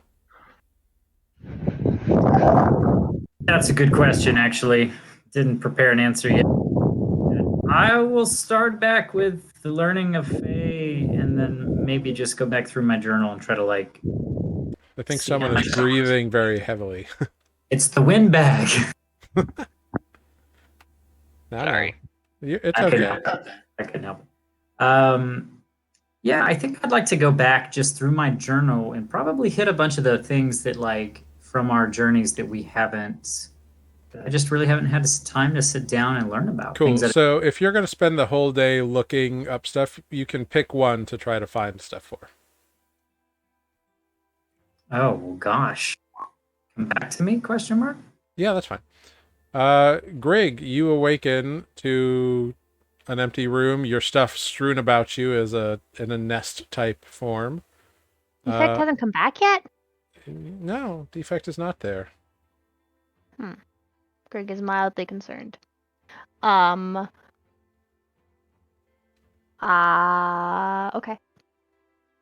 I gave a little thought to like physical results of this endeavor. Yeah. I think Greg would have made, I'm inspired by somebody I work with. They made earrings out of earplugs, like the kind that have strings. So they just put them on an earring hook, and so whenever they need earplugs when they're working, they just pop them in. They're hanging on their ears. It's really great. All right. But Greg wants to make like a little wire thing that like loops around their ear instead of pulling out the copper wire for a message. Like twisted together and just like tucked almost like a little ear worn mic that wraps around like a little cuff. All right. Cool. Go ahead. Just make a Tinker Tools check, I guess. Cool. Yeah. With which thing? Dexterity? You can use your intelligence or your dexterity on this one. All right. Since you are 13. figuring out a design. Yeah, Cool. you figure out a little something. It's not the most elegant feature, like you could refine it later. But yeah, you've got like a little thing you can kind of like turn. It kind of rubs your ear weird a little bit when you do it, but it gets the job done. It like stays on. Yeah, it All doesn't right. get knocked off. Cool. And that's probably well, it might be that there's like I have a screwdriver now that has like a couple of things like threaded on it. You know, like instead of it being a screwdriver, just a screwdriver now, I maybe have like decorated it, put on there's like a gear or something, maybe I've like glued it on. You know, it's decorated. Just like how my hammer is now a rod. I decorated the screwdriver and it Yeah, does something new. totally. I dig that. A couple different screwdrivers probably actually. Cool. From my mini set. Yeah. Do you hang out in the room some more, or do you go down and eat? No, I leave everything a mess. I burst out of the room and go down to get breakfast. All right. And then I'm really confused because nobody's there. Yeah, they're like Vidar is down there, and he's like, "Oh, it's good to see you, little them. How you doing today?" Whoa, why did he become Scottish? Don't know. We're all Scottish Australian. Well, good to see you. Good to see you. Heard quite a bit of noise coming from you. Nobody complained, but seemed very busy doing stuff in there last night. Yeah, I did. A lot of stuff. Watch this. And I cast message and I say hi. to Vidar. Oh, that's very impressive. Yeah. Heard That's that right not in even- my skull, I did. Yeah, that's the point. Our turtle guy does that. Spoot does that. And then I figured out maybe I could try to do it. And then I figured out how to do it. I don't think it goes as far as Spoot's. Ah, well, who knows? Anyway, let me get you some breakfast. And he kind of goes out and brings you like a platter of stuff that's included with your 2 gold. So Grig might get extra. Grig forgot to eat and is very hungry. yeah, sure. If you want another serving, he's happy to Yeah. provide it for you for like Great. 2 silver. Great. I got a second serving. Yeah. Wolfing all the food down. Have you seen Defect? Did Defect ever come back? Or was it just Spoot and Natus? I haven't seen the tall metal man. No, I haven't seen him. So, one of my serving folk saw Spoot leave before dawn pretty early. Not really sure where he went off to. Probably the library. Ah, well, books are a power unto themselves, ain't they? Yeah, sometimes they're cool and sometimes they suck. Oh, well, I've never met a book that was particularly sucky, but hey, to each their own, I suppose. Yeah, I mean, sometimes it's just more fun to like do something than look at the book. But Spoot really likes books, so that's probably where he is. Very fair, very Defect's fair. not like fighting in your pits or anything, right? I say in a whisper. Okay. No, there was no event last night. No. Do you know anyone named Amber? He kind of thinks for a minute. Hi, I know a couple of Ambers, actually. It's one of them's a fisherman's wife. She's very nice. Tall human woman. Kind of long blonde hair. I don't think it would be that one. This one seems kind of mysterious. Oh. Well, the other one's a child, so probably not who you're looking for. Ugh. Okay. Yes, if I hear of any mysterious embers, I'll point them out to you. I mean, they were kind of quiet, and they talked to Defect a lot, but not to anybody else.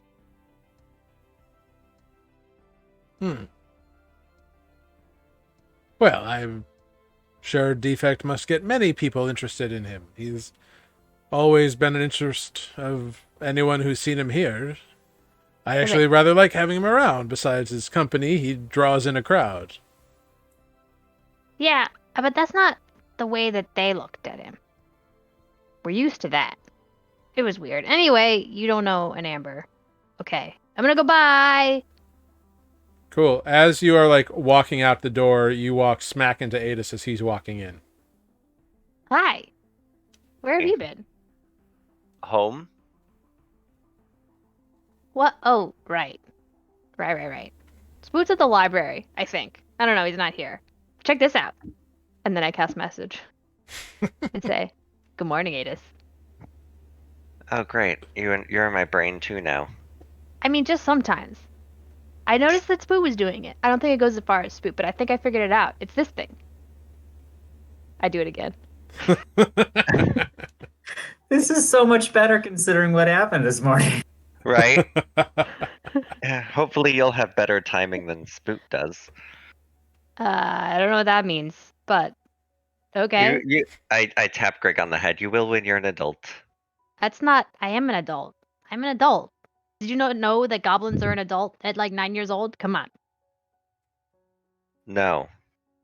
I'm an adult. Okay. Totally an adult. What are you talking about? I'm gonna go find Spoot. Wanna go find Spoot? I already ate. Sure. Relgen should be back in the city soon, I hope. Oh, cool. Wait, Yeah, Seda said is that. that scorpion thing? Yes. Ugh. We promised Bad we would help guy. him find a way back into being. I think he said he was a half elf. I mean, you said. We can just leave him at the library. He can talk to the librarians. Okay. Seda might handle him better. Possibly. We certainly are asking a lot of that library guy. Yeah, but Says we're Grig, giving. suddenly aware of things. Oops. That was Amber more than Grig. Well, I mean, we are trading him knowledge and whatnot. That's true. He does serve a god of knowledge, so. Those whatnots are valuable too. That's fair. Hey, have you seen Defect? No. Hmm. He Can was you do kind that of thing where out you of it. find things? What are you looking for? Defect. Oh. Um, I Matt's can. reaction to this is the best. Matt's losing his shit over here. Uh, I can try. I mean, Um, I'll cast Locate Object on Defect's Axe. Cool. What's the range?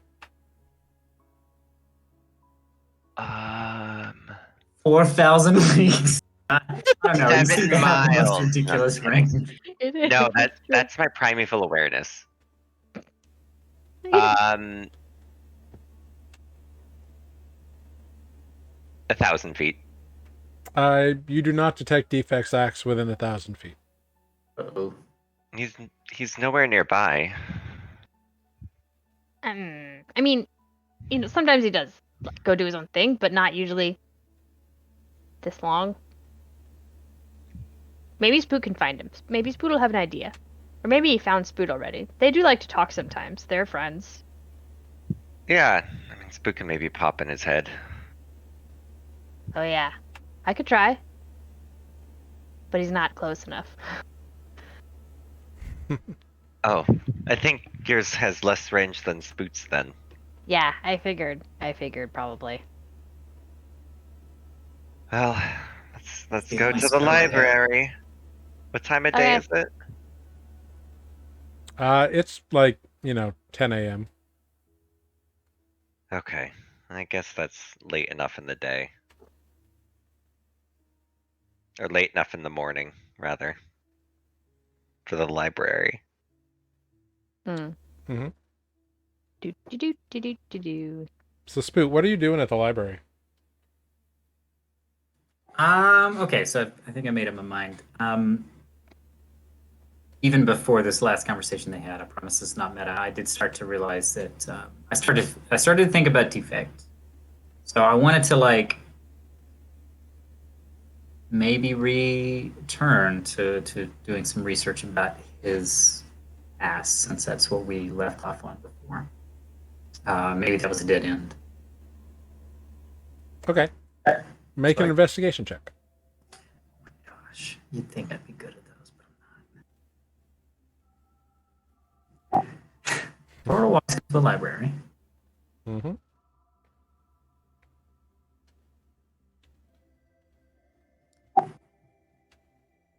So you get an 11. Which you start combing through books, and there's a lot of talk about animated things. You find references to people using a spell to animate objects to do certain things. Don't have too much luck finding anything as sophisticated as Defect. Yeah, I realize I'm in danger of maybe just circling back on things I had already. Yeah, and that is when, and as you kind of pick your head up and kind of sigh a little bit in frustration or acquiescence or whatever it is, you see Greg scampering in your direction and Adis kind of walking nonchalantly towards you. The moment I see Spoot, I say, "Hi, Spoot," by casting message. Spood looks around and then looks at Greg. How did you do that? Well, I had the idea because I've seen you casting these messages to people far away. And then I thought about it and I fiddled with it, and then this worked. That's incredible. Wow. I'm really impressed, Greg. How did y'all know that I was here? I realized I forgot to leave a message. Really? I suppose it was a very good guess. I'm realizing Defect's not with you. Has anyone seen him this morning? No. And Adis couldn't find him. Oh, that is concerning. Well, I I don't. mean, Defect's probably fine. What if he's with Amber? That's a little concerning. Yes, I don't have many memories of this Amber, I must say. Mostly pot. He's been kind of weird ever since that night. Okay. Well, I was thinking about. He was on my mind this morning too. Well, I must admit, fish was on my mind first thing this morning. I mean, we were hoping that you would be able to get them to open up, but you were kind of out of it on the trip. And so we kind of let things lay. But now Defect's gone, It has been and you're some feeling time. better. Yeah. You do the talking stuff. I do the friend stuff. Right, so he's your friend, so I figured that you would be handling things. I didn't know I needed to therapy Defect as well. Therapy? What's that? Oh, It's is that like the where you part where you talk? and you try to help people through their problems. It's like what I did with the Duke. Oh. Oh, that I don't know if reminds Defect needs that. me. Maybe he just needs a Exactly. good So fight. that I mean, we did not fight the Duke, but there was the bears that he almost lost an arm to. Yeah, but maybe like one of those fights. You mean the fist Maybe he's fights he always practicing. loses at? Yeah, maybe he's practicing. Maybe. While all this is banter is going on, I think Spook would just like turn quickly aside and send a message to Defect. Okay. Just saying, "Hey, Defect, all of us are together, and we haven't seen you lately, so I'm just checking in. I hope you're okay, and I understand if you need space, but you can always talk." A few moments go by and you get a response back from Defect. Yes, I am okay. I was just looking for that Amber person. Couldn't find them. Heading back to the tavern. After receiving this message, I would like to imagine that Edison and Grig are still mid banter, so I just will kind of sort of like gently grab both their shoulders and say, "Let's go back to the tavern. I think we should meet Defect there." Did you do that thing that you do? I did. I'm sorry. Y'all were distracted. Does it sound No. like Defect wants us to talk to us? I'm not sure. They did go looking for Amber and couldn't find her, so I imagine he may be a little lost feeling right now. If nothing else, we should meet with him and we're all together. And then we should probably go speak with the Baroness. I nearly forgot. How many of those spells do you have? I've got two left. Do you want to see how far out Rendy or Relgan are? Sure. I don't, but I don't know if Spoot does. Oh, okay. Yes, Spoot will do that. Yeah, sure. Let's do that on the way. Cool. So As we're you walking. so which one are you messaging? Yeah, that's a good question. I'll be honest, I think I was gone the episode where y'all met the scorpion. So I feel like I would message Rogan. Okay. What do you say? Rogan is the glass man. Mm-hmm. I will just say, "Hello, Relgan. This is Spoot. I hope you remember me. Adis was checking in to see how far out you are from Fayharbor." You can respond to the message. you get a response.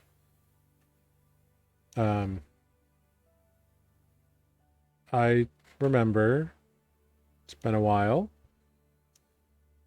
We're close, but we had a wheel break in a rut, so they're fixing it. At least that's what they tell me. And by me, I mean that's what Rendy, and that's kind of where it ends.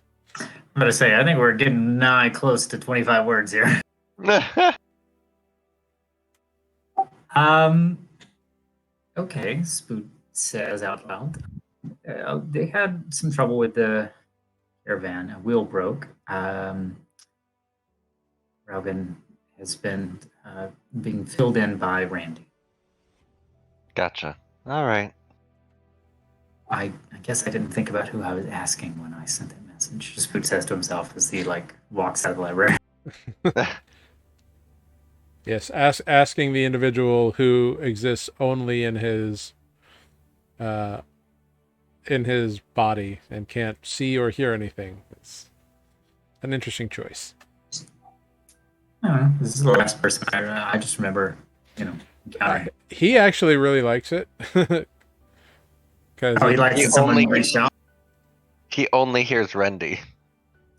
Oh, that's a good point. After 1,000 years of not hearing anything, he's just glad he can still hear something somehow. I get to talk to him now. More than just the left-right thing that I learned. Yeah. That's true. Can they respond to message? Is that they can? Yeah. Yeah. It's exciting. So the only difference really is the distance. Yeah, Yeah. it's within, 120 feet? 120 And- feet, which is not nothing, honestly. And walls Yeah. might stop it unless you're familiar with the creature. Mhm. No, walls do not stop.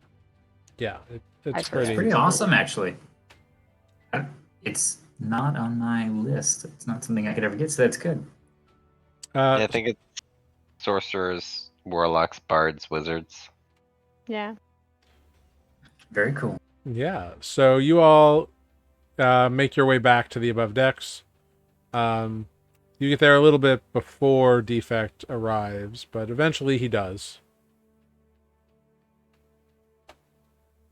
What do you want to do? We greet Defect warmly. I cast message and say, "Hi, Defect. I missed you.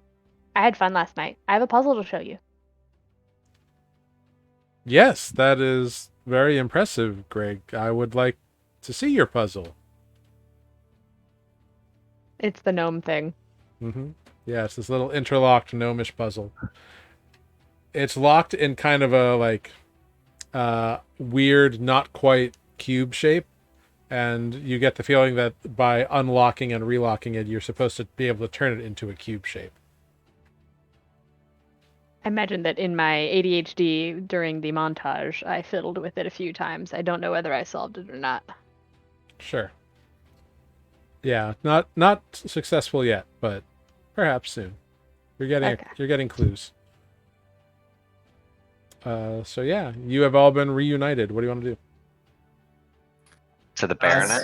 Yes. Spoot will suggest that we should probably check in with the Baroness since we have been in town for over a day now. Okay. Yeah, let's get paid. Yeah, you make your way up to the same house, not too far from Tower Manor, where you fought the Red Crows. The same butler shows you in, and the Baroness, Alua Green Needle, welcomes you warmly. I have been told by I have been told by Thistle that you were successful in communicating an end to the problems in Shore Mall. Most impressive. Without having to shed blood, apparently. Not besides our own, I guess. I mean, we did kill some polar bears and some wolves or something. Well, that's not quite what I was concerned with. But fair enough. I'm sure it was a difficult task, don't get me wrong, and I greatly appreciate your work. So let's get the account all settled up. And she kind of makes a motion to her butler, who goes out and comes back in with a couple of more aides a few moments later. he's carrying a tea set and pours tea for you all. And the other aides put a few bags of gold or coins or something on the ground, as well as a small kind of squarish box about 14 by 14, kind of by like 8, and a another kind of smaller like velvet bag. Well, not smaller, but like a smallish like a baby size backpack in a velvet bag.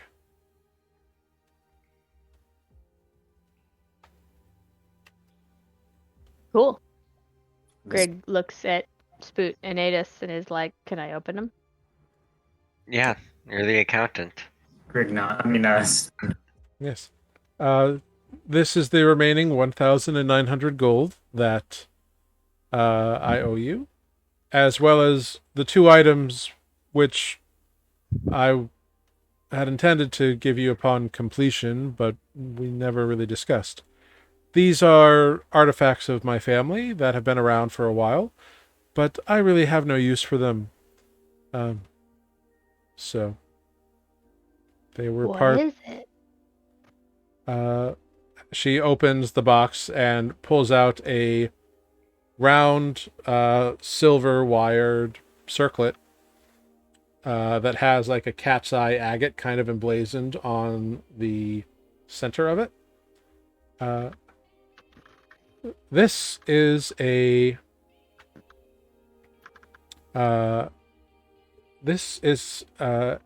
circlet of night piercing. It allowed certain members of my family and predecessors to see in the dark as those of us of elven heritage are able to. Whoa. You can join You can join us now. Ada says, looking at Spoot. It'd look good on Defect too, you know. I know. Defect could use it. Yeah. That's Defect the warrior princess. Yes. And what's that one? Yeah, she undoes the bag and pulls out a pair of soft blue leather boots that kind of have a woodland motif on it. These are exceptionally rare, but to be quite honest, they have a bit of a gruesome history.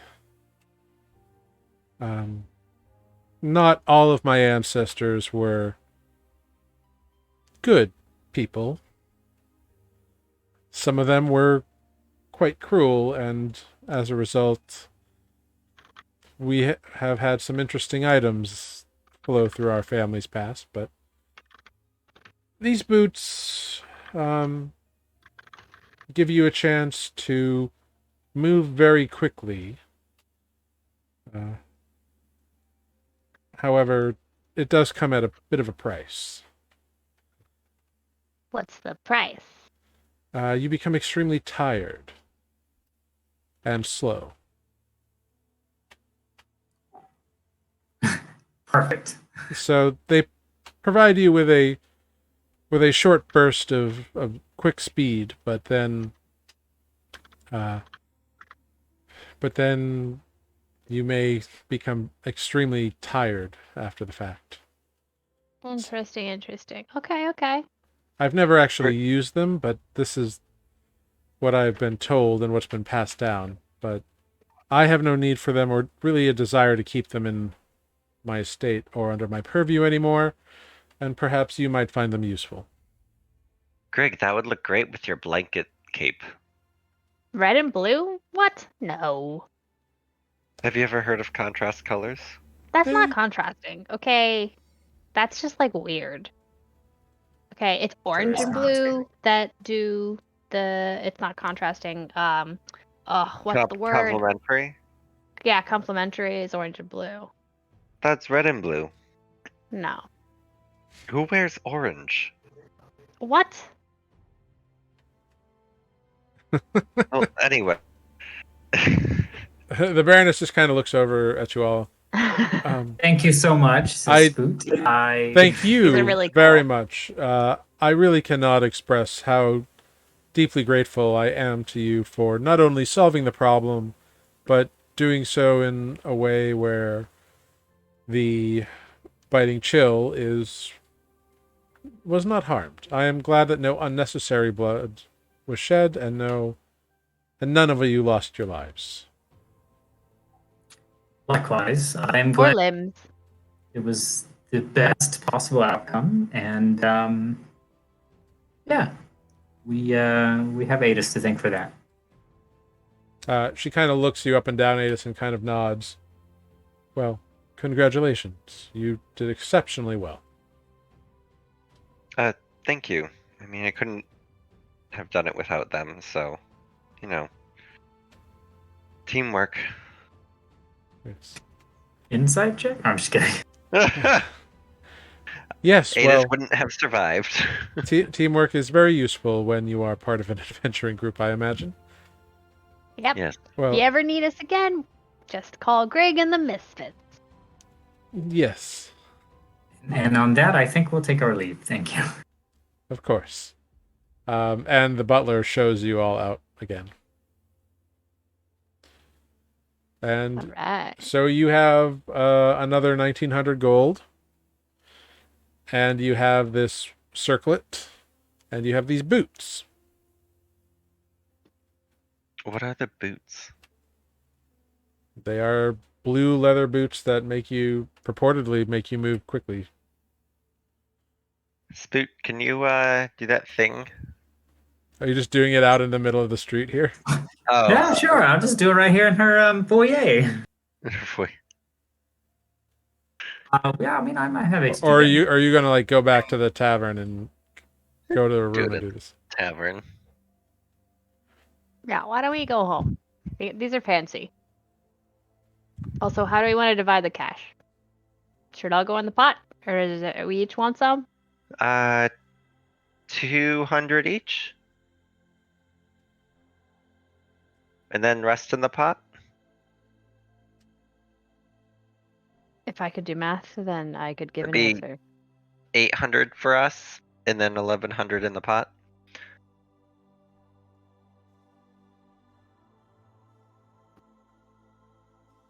That math is correct. Yeah. This math pleases me. Okay. 1100 in the pot. Wonderful. Do I need to add some gold to my thing? Is that what we're saying? We get 200. I have so much gold that's actually mine. I don't know if I've been like behind. I only have now just shy of 600. What? You've been buying things. Yeah, you bought Yes. stuff. Yeah, I I guess have I not bought bought the as like much diamonds. stuff. I have so much gold.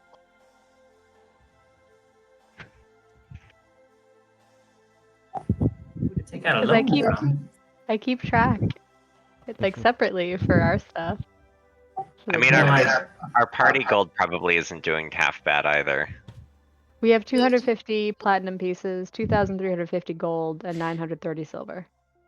I literally when I ran. You realize that you're all rich, right? Yes. Thinking When I like Spoot, I have missed a thing where I was supposed to add things. That's how little Spoot cares. I just need enough to like buy diamonds so people don't in real life. You all are essentially like top 5% right now of people. Gross. We're all Jeff Bezos. Ugh. Greg But has no idea. But Greg is we're actually doing good in this world. Right. I've got a great idea, Greg. Rocket ship. Just kidding. No, when I To the moon. when I looked at Greg's character sheet for that one week, I was like, "Damn!" I know. I keep trying to find ways to spend it. It just doesn't happen. We can Yeah, buy there's no- lots there's- of diamonds if you want. There's no magic item shop in this game. I mean, there are a few magic items that you know about. There's some. I mean, there's the expensive as hell books. Right, there's the insanely expensive. but there's no like, I'm going to town to look at magic items for the day. I'll be back in the evening kind of shopping Yeah. in this game. Right. Yeah. Not so much. This is not Skyrim. No. Great. What are those boots? So yeah, you make your way back to the tavern and you look at some stuff here. So you want to look at the boots first? Sure. You told us more about the circlet. Well, she knew more about the circlet. That's fair. Great. So you cast Identify Spoot I cast or Grig, whoever's doing it. talk to the boots and ask them what they are. They don't respond. Yeah, I'm just never gonna prep identify because you have it. Yeah, Like, there's no permanently need, prepped. really. Please, yeah, there's no need. It's always prepped. Yes, I will use Identify as a ritual spell. All right, cool. So you learn that these are, so when you cast this spell, you quickly learn that the blue leather and woodland motif, are a hint as to what these are made out of, especially the blue leather. The blue leather looks very familiar to you, and you realize that's because you have It's fish. dealt with the creature that these are made from. These are boots of quicklings. Oh. These boots are made from the skin of quicklings. Oh yeah, of which I am very familiar now. Yes. They have 4 charges, Humor space. and as a bonus action, you can click your heels together and expend a charge, and you feel the speed of the quicklings race through your body, and your speed is doubled until the start of your next turn. At the start of your next turn, you roll a con save, and if you fail, your speed is reduced by 1/2 until you finish a short or long rest. And the boots regain 1d4 charges at dawn. Interesting. Interesting indeed. Yeah, I'll tell the party this. For the end of one of the episodes, maybe 2 weeks ago, there was a special moment between Spoot and Quickling. I'll say no more. A special moment. All right, now I actually have to go back and watch. That might be like propping it up too much. Yeah, so this is interesting. I'm saying this out loud. I think more as a player than a character.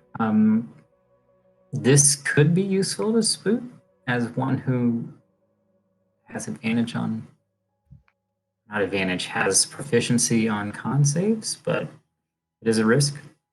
It also kind of seems mildly fitting for the turtle to be slow. But I mean, I don't know. I can do con saves too, but That's I'm already true. sort of fast because I can kind of. But I'm not like I can't go very far. I don't need to be fast. That's the thing. And I did forget that, yes, you have proficient in con saves. So it would be maybe like helpful for you to be super sneaky, stealthy, whatever. And also, you can like get out of anything without needing to disengage, right? You've got basically a free disengage once per round. Yeah, I mean, kind of. I can like do it if I'm not like trying to do too many things at once. You know, if I were to say it in, terms, it's bonus action. Right. Sorry, I was speaking, yeah, out of character, I guess. Spoot will, tell you what I discovered, and not sure who should get them, but could be interesting on some of our nimbler party members. Does it compound?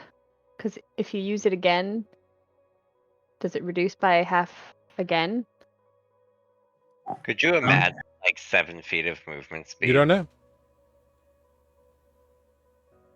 I don't know, says Spoot. We'll have to experiment, which might be interesting for you, I say with a bit of a smile. Yeah, no, seriously. I mean, well, if we're just gonna be in town until the Glass Man and Scorpion show up. Yeah, I wonder what. Suppose we should wait for the. Adis, do they know where to go? I didn't think to ask them that in the message.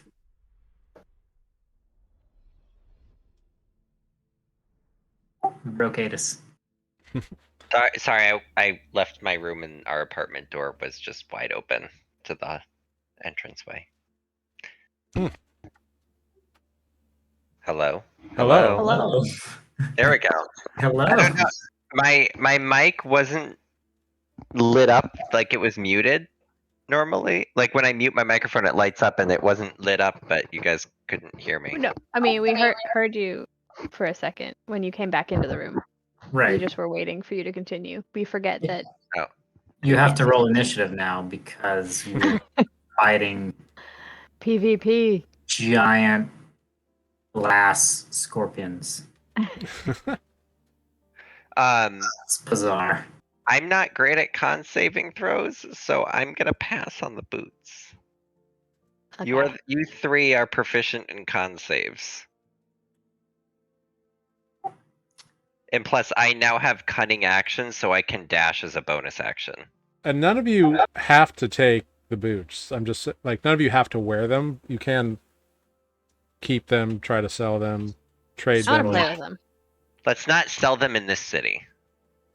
Yeah, that would be. Disrespect. Also, I want to play with them.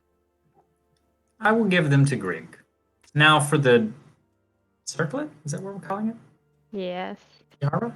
Mm-hmm. Crown? Hat? Headband. Headband, there you go. Oh, I guess it'd be more like a never mind. Brimless visor? Work. A circlet of night piercing. Someone stop me.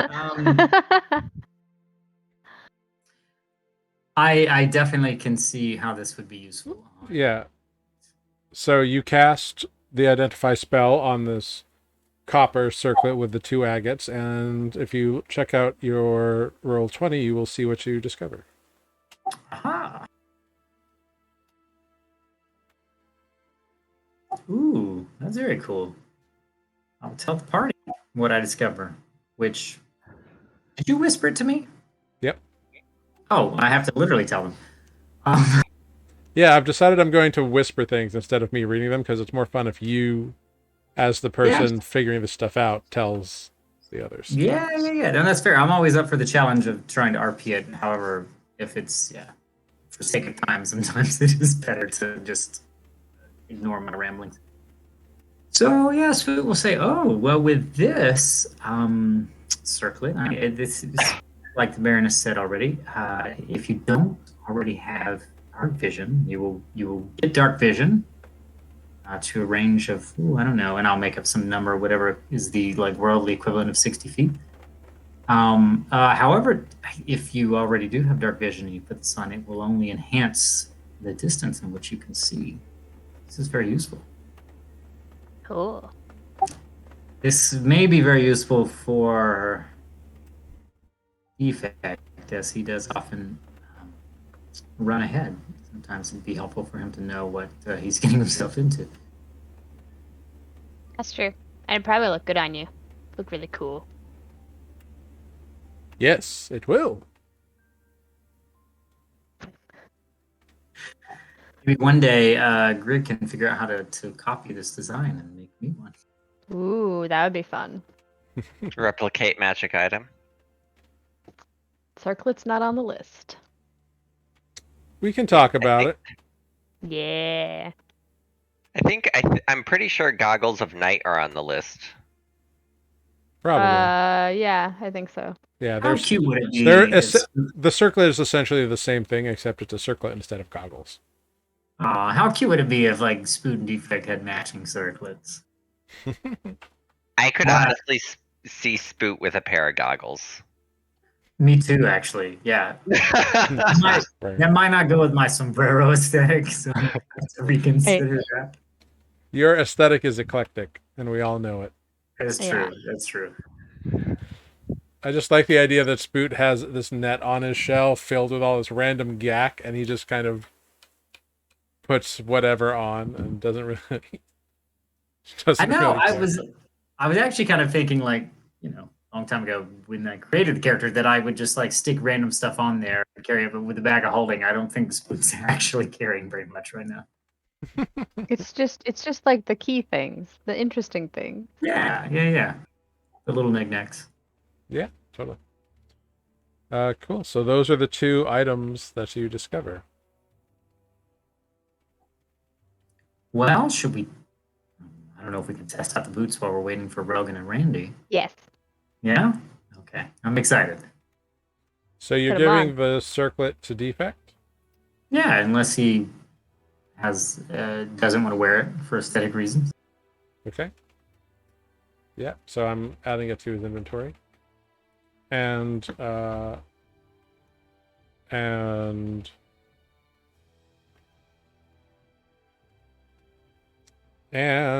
Amber/Grig.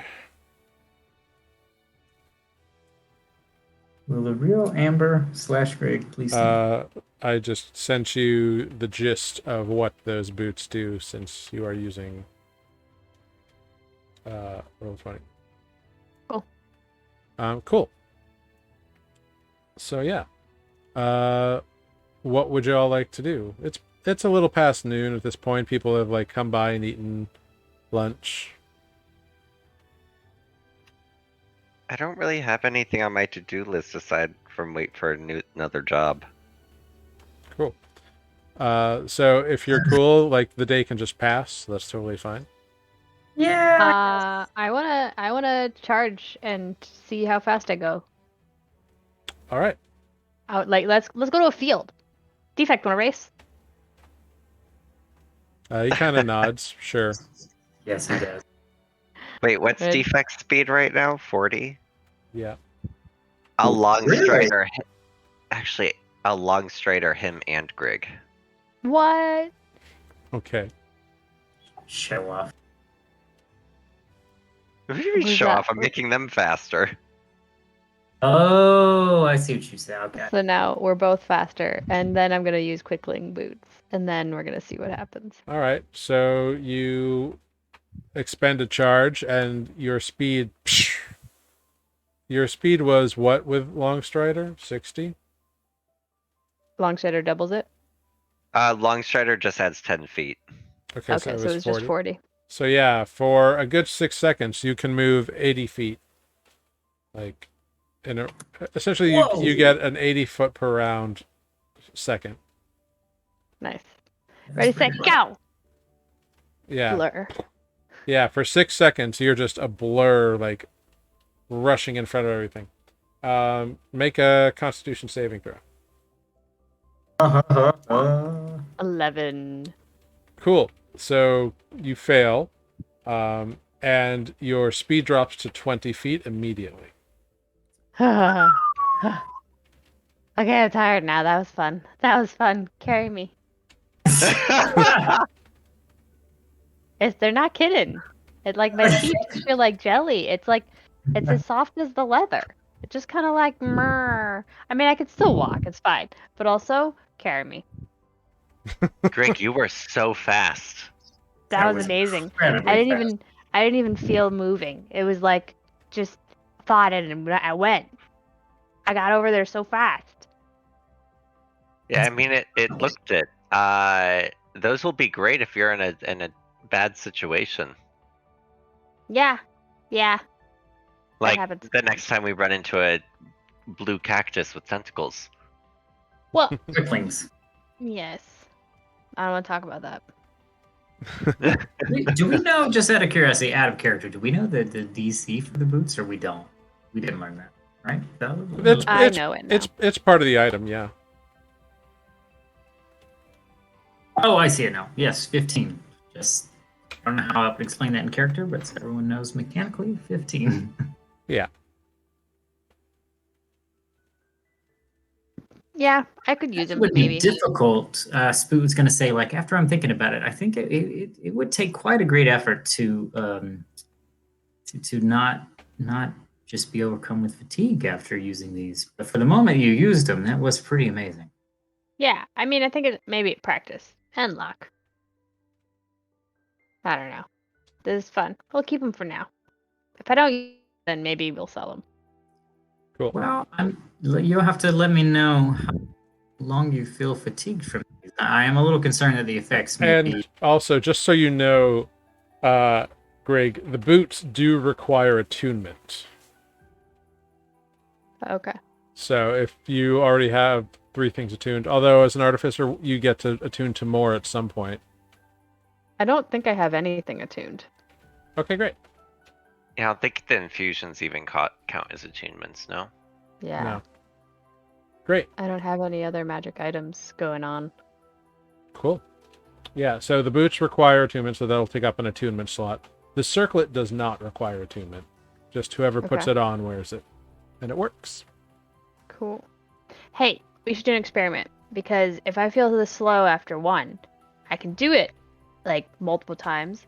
I want to see how slow I feel if I do it again. Does it like compound or does it like stop? You want to try it again now? Yeah. Yeah. Alright. How long does Doing Long it. Strider last for? Remind me? An hour. Cool. So yeah, your speed is still 20. Cool. I'm gonna click my heels. All right. Just You place- run off, and your speed doubles to 40, and you expend another charge. Go ahead, Cool. make a con save. Ah, I mean, you The can second choose time to was fail. easier. And this time, no problem. huh. Like your speed. I mean, this You time could- didn't. Maybe I'll try it again. You can choose to fail a save. That's Ah. weird, though, trying to justify That that. is kind of weird. yeah. All right, I'm gonna do it again. Ready? All So right. I'm still at 20. You're still at 20. All right, do it again.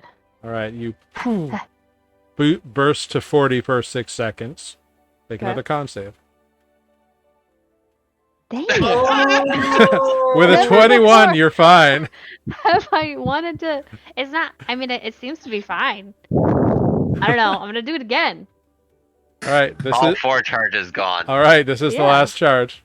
for sure. Let's do They this. don't become mundane after 4 charges, right? No, they just No, they only just regain only 1d4 Okay. the next fine. time.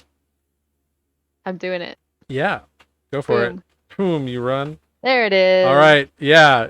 This time, it hits you. Maybe it was the rapid succession, but something just, boom, Oh. bam. Yeah. You are moving at a solid 10 feet speed. Ah. Nope. It definitely Wait, compounds. What Yeah, happens when Longstrider wears off? No, I don't know. We're off a Probably long time just, ago. It You it could increases just her carry speed by me. 10. just carry me now. This is great. That was fun, but I can't feel my toes. And also, my arms feel heavy. Greg got the zoomies out. You're just like, That was Oh. so fun. Defect, can you pick her up, please?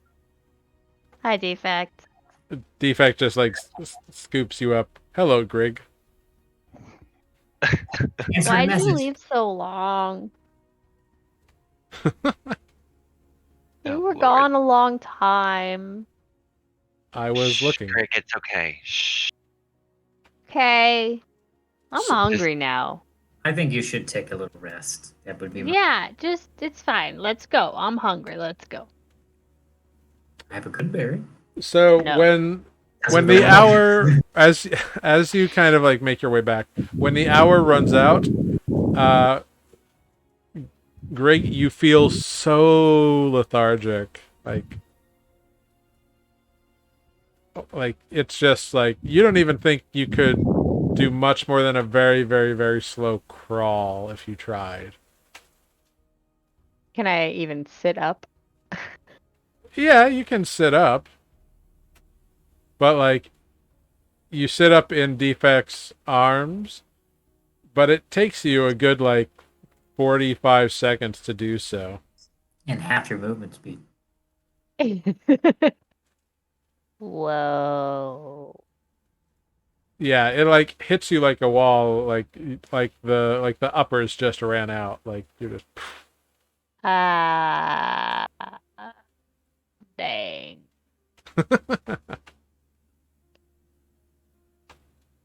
Greg, Wonderful. you alright? Mm, It doesn't look like it was a good Maybe. idea. It's good. It's fine. It Do you need a doesn't good? last forever. I just need a nap. Need a Do you, rest. In fact, do you let's need? take. I think they need a good berry. Well, I don't know. Nope. I'm hungry. Good Nope. berries do not heal everything. Let's take them back to the inn and let them go. A short rest. Good That's berries fine. heal every injury. Let's try a wee nap first. I feel like I'm oh my god, what's the character's name? The robot when he runs out of batteries in Big Hero 6. Oh, When he's like, Baymax? yeah, Baymax. And he's like, we jumped out a window. It's like melting. Yeah, you're letting the air out right now. That's right. The air is just. uh, yeah, you get Grig back to the tavern and put them in their room. After an hour nap, Grig, you feel okay. You feel like you're mostly okay. You can move again. You're still a little slow.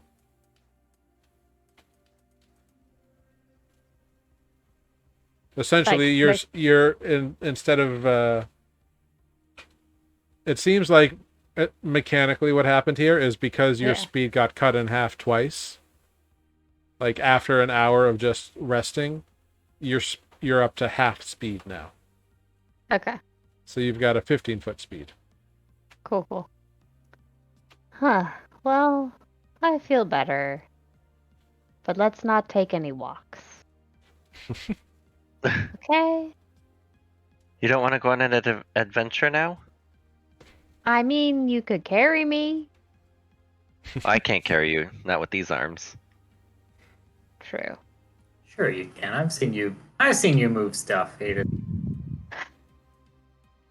In the I heat could of the moment, not long term. ride on your shoulder. It's like Grig weighs how much? 85 pounds? I don't know, maybe.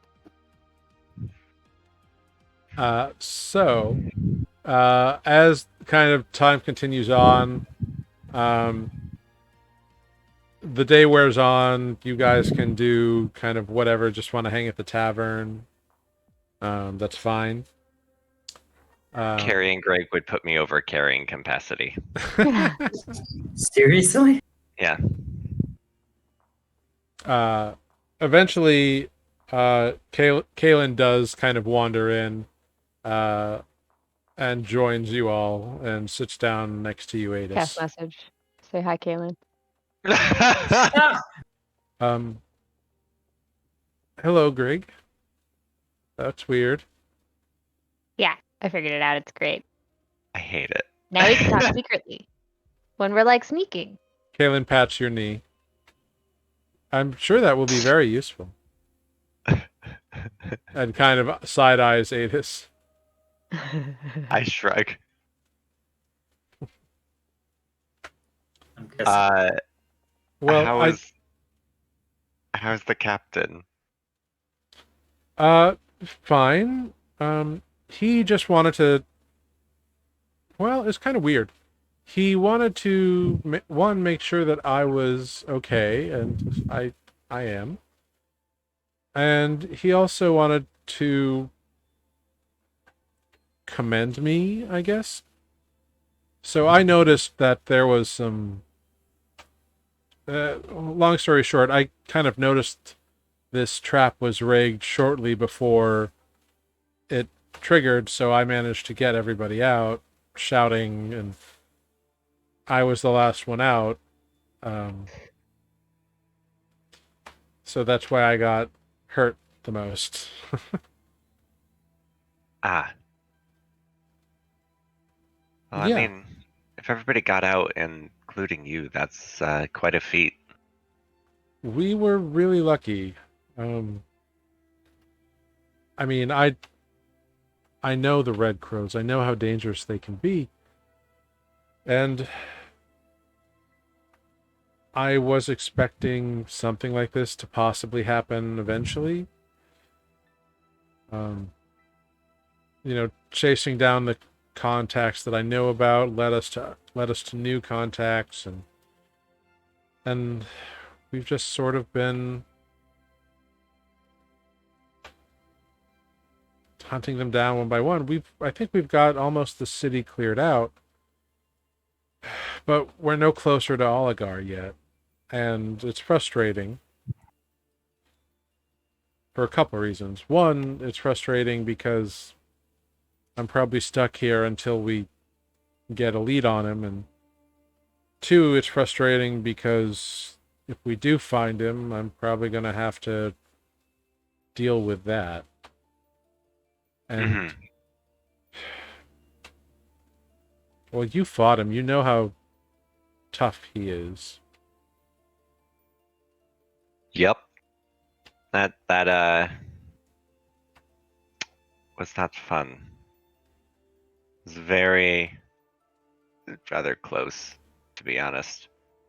And I'm sure he's wasted no time in bullying new people to his cause, one way or another. I mean, that guy, probably. I don't doubt it. Do we know where he is? Where were you when this happened? How close on their tail were you? Well, we have no idea where Oligar is. But we've been chasing down leads from... The Red Crows have an extensive network of informants and spies, and not all of them even know that they're affiliated with the Red Crows. They just talk to people and get paid for it. But all of mine that I knew about, we tracked down and just imprisoned them, captured them, and they gave us leads on other ones, and this kind of this ever-expanding network. And so we've cleared out about 9 at this point, and we were searching for a 10th, and that's when this thing exploded, which means either they're long gone, or that we were close enough for them to set a trap to delay us more. Just who knows which one it is yet. Right. Well, I mean, I'm sure we're all glad you're okay, but that's...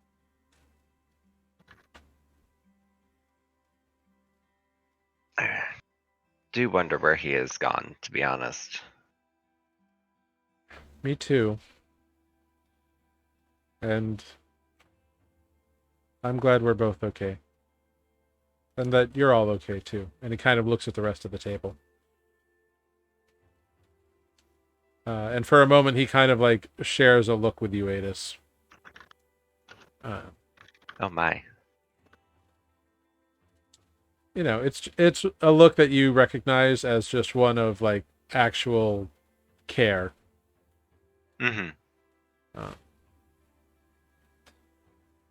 But the night goes on. Everything, no crazy events happen. You can spend another 2 gold. Those of you who are going to stay in the tavern for your rooms for the evening. But Vidar kind of assumed you were going to want the same room, so he kind of didn't resell them.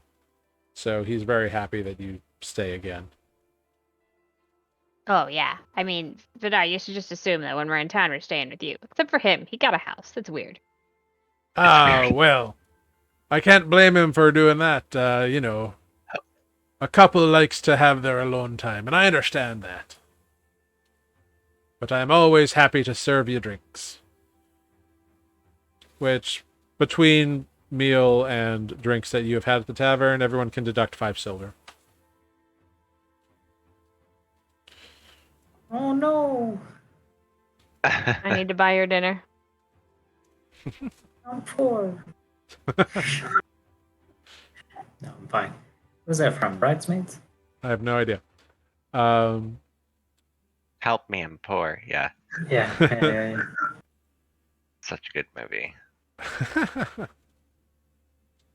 I don't think I've ever watched it. That's I okay. haven't. Yeah. Iconic. You need to watch it. I'll put it on the list of all the many iconic films I have not seen. Right next to Godfather. This is Bridesmaids, Godfather. Have seen Godfather. But yeah, so you all spend another night in town. No problem. The next day, Seda messages you, Spoot. The caravan has arrived from Red Sand. Anytime you and your compatriots wish to come to the library, you can meet your friends here. Is that it? Sounded like it. Yeah. Okay. Okay. It just sounded like a continuing thought.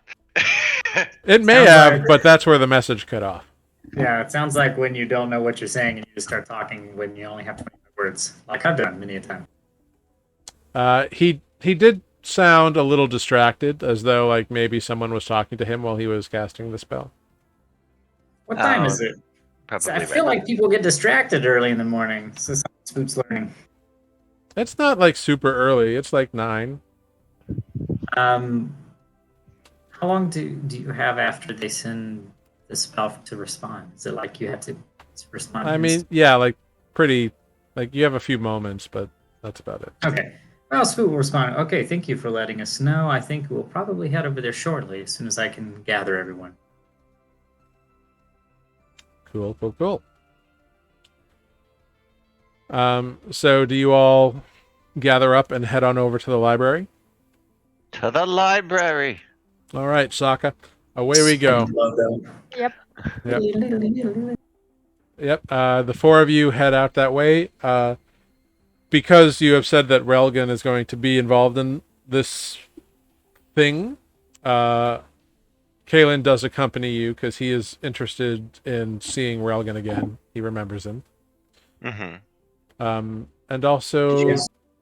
like, is very interested, concerned, curious about the fact that you said he's made of glass now, which is a strange thing to him. It's strange to anybody. Yeah, so you all head on over to the library, and you see a couple of wagons being unloaded off to the side of the library, going in the side door.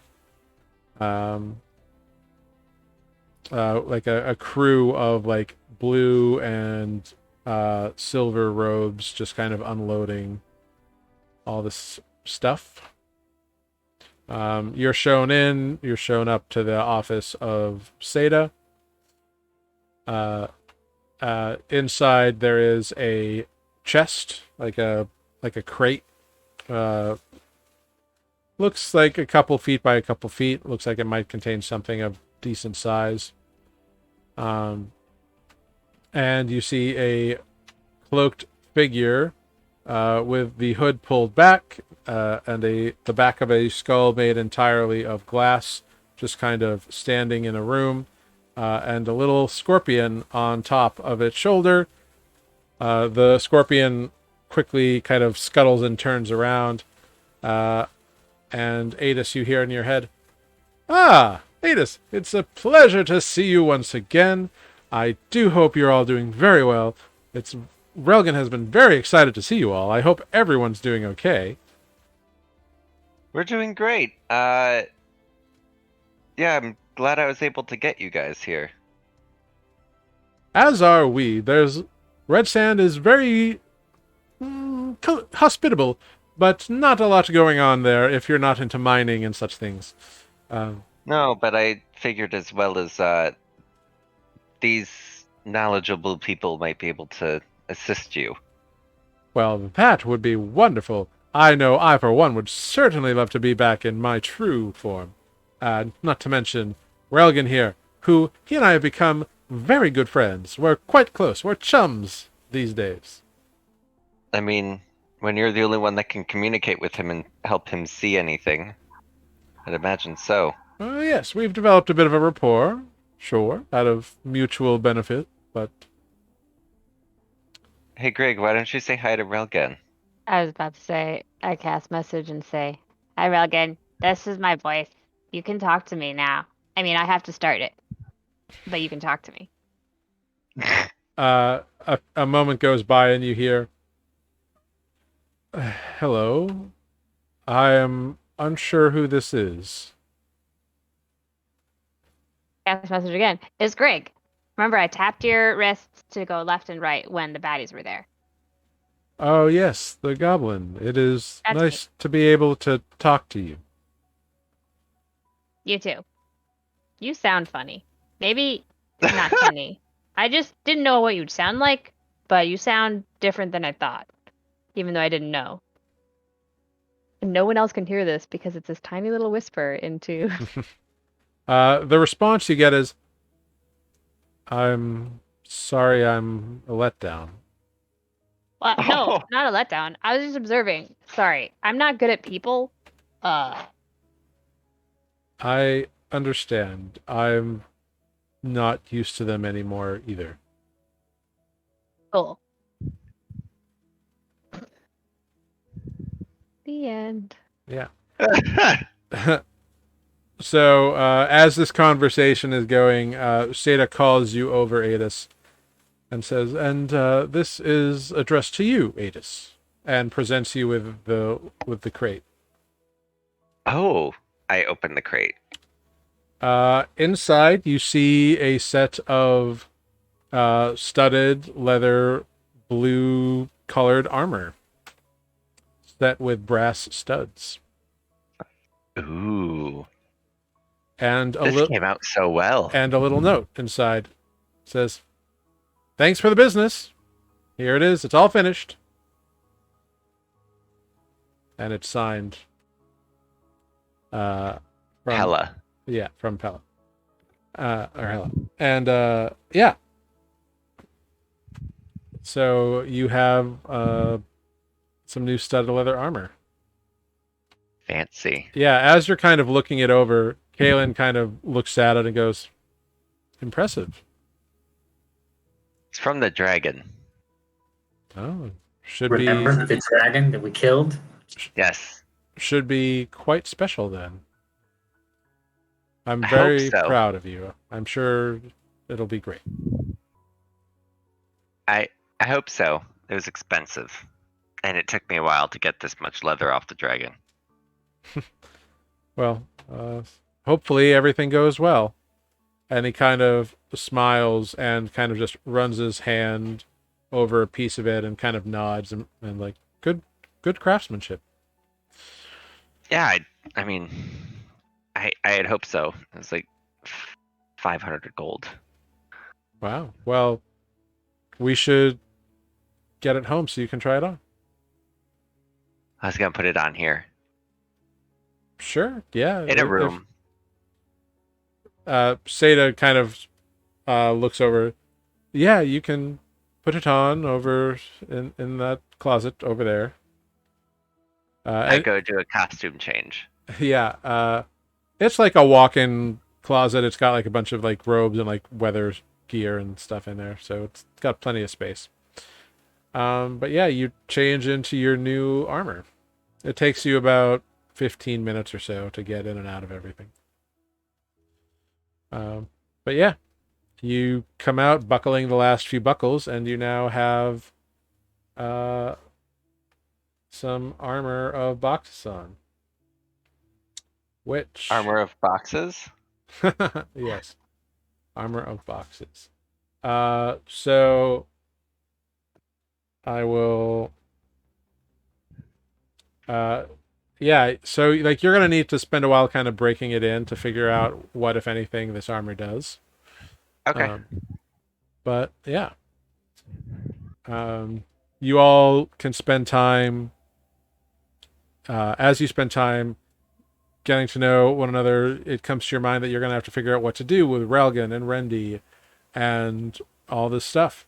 And as you're reunited with your friends, Adis with some fancy new armor, Grig with their boots, and Defect with his circlet. That's where we will end tonight's game of Nuuli Forged. So, well done, everyone. You got a bunch of stuff. Woo! So much stuff. All Yeah. the stuff. Yeah, so really well done. Let's go around and do some goodbyes. And I'll figure out who we're going to raid. Let's start up in the corner here with Spoot. Goodbye. Good job. All right. Uh-huh. Moving down to Adis. My favorite part of the show. I'm just kidding. Thanks for watching, guys. If you're caught in the tropical depression, stay safe, stay dry. Mm-hmm. And moving on to Greg. That's me. It's good to be back. Thanks everybody for watching. I guess that's really it. I'm so disconnected. Okay, bye.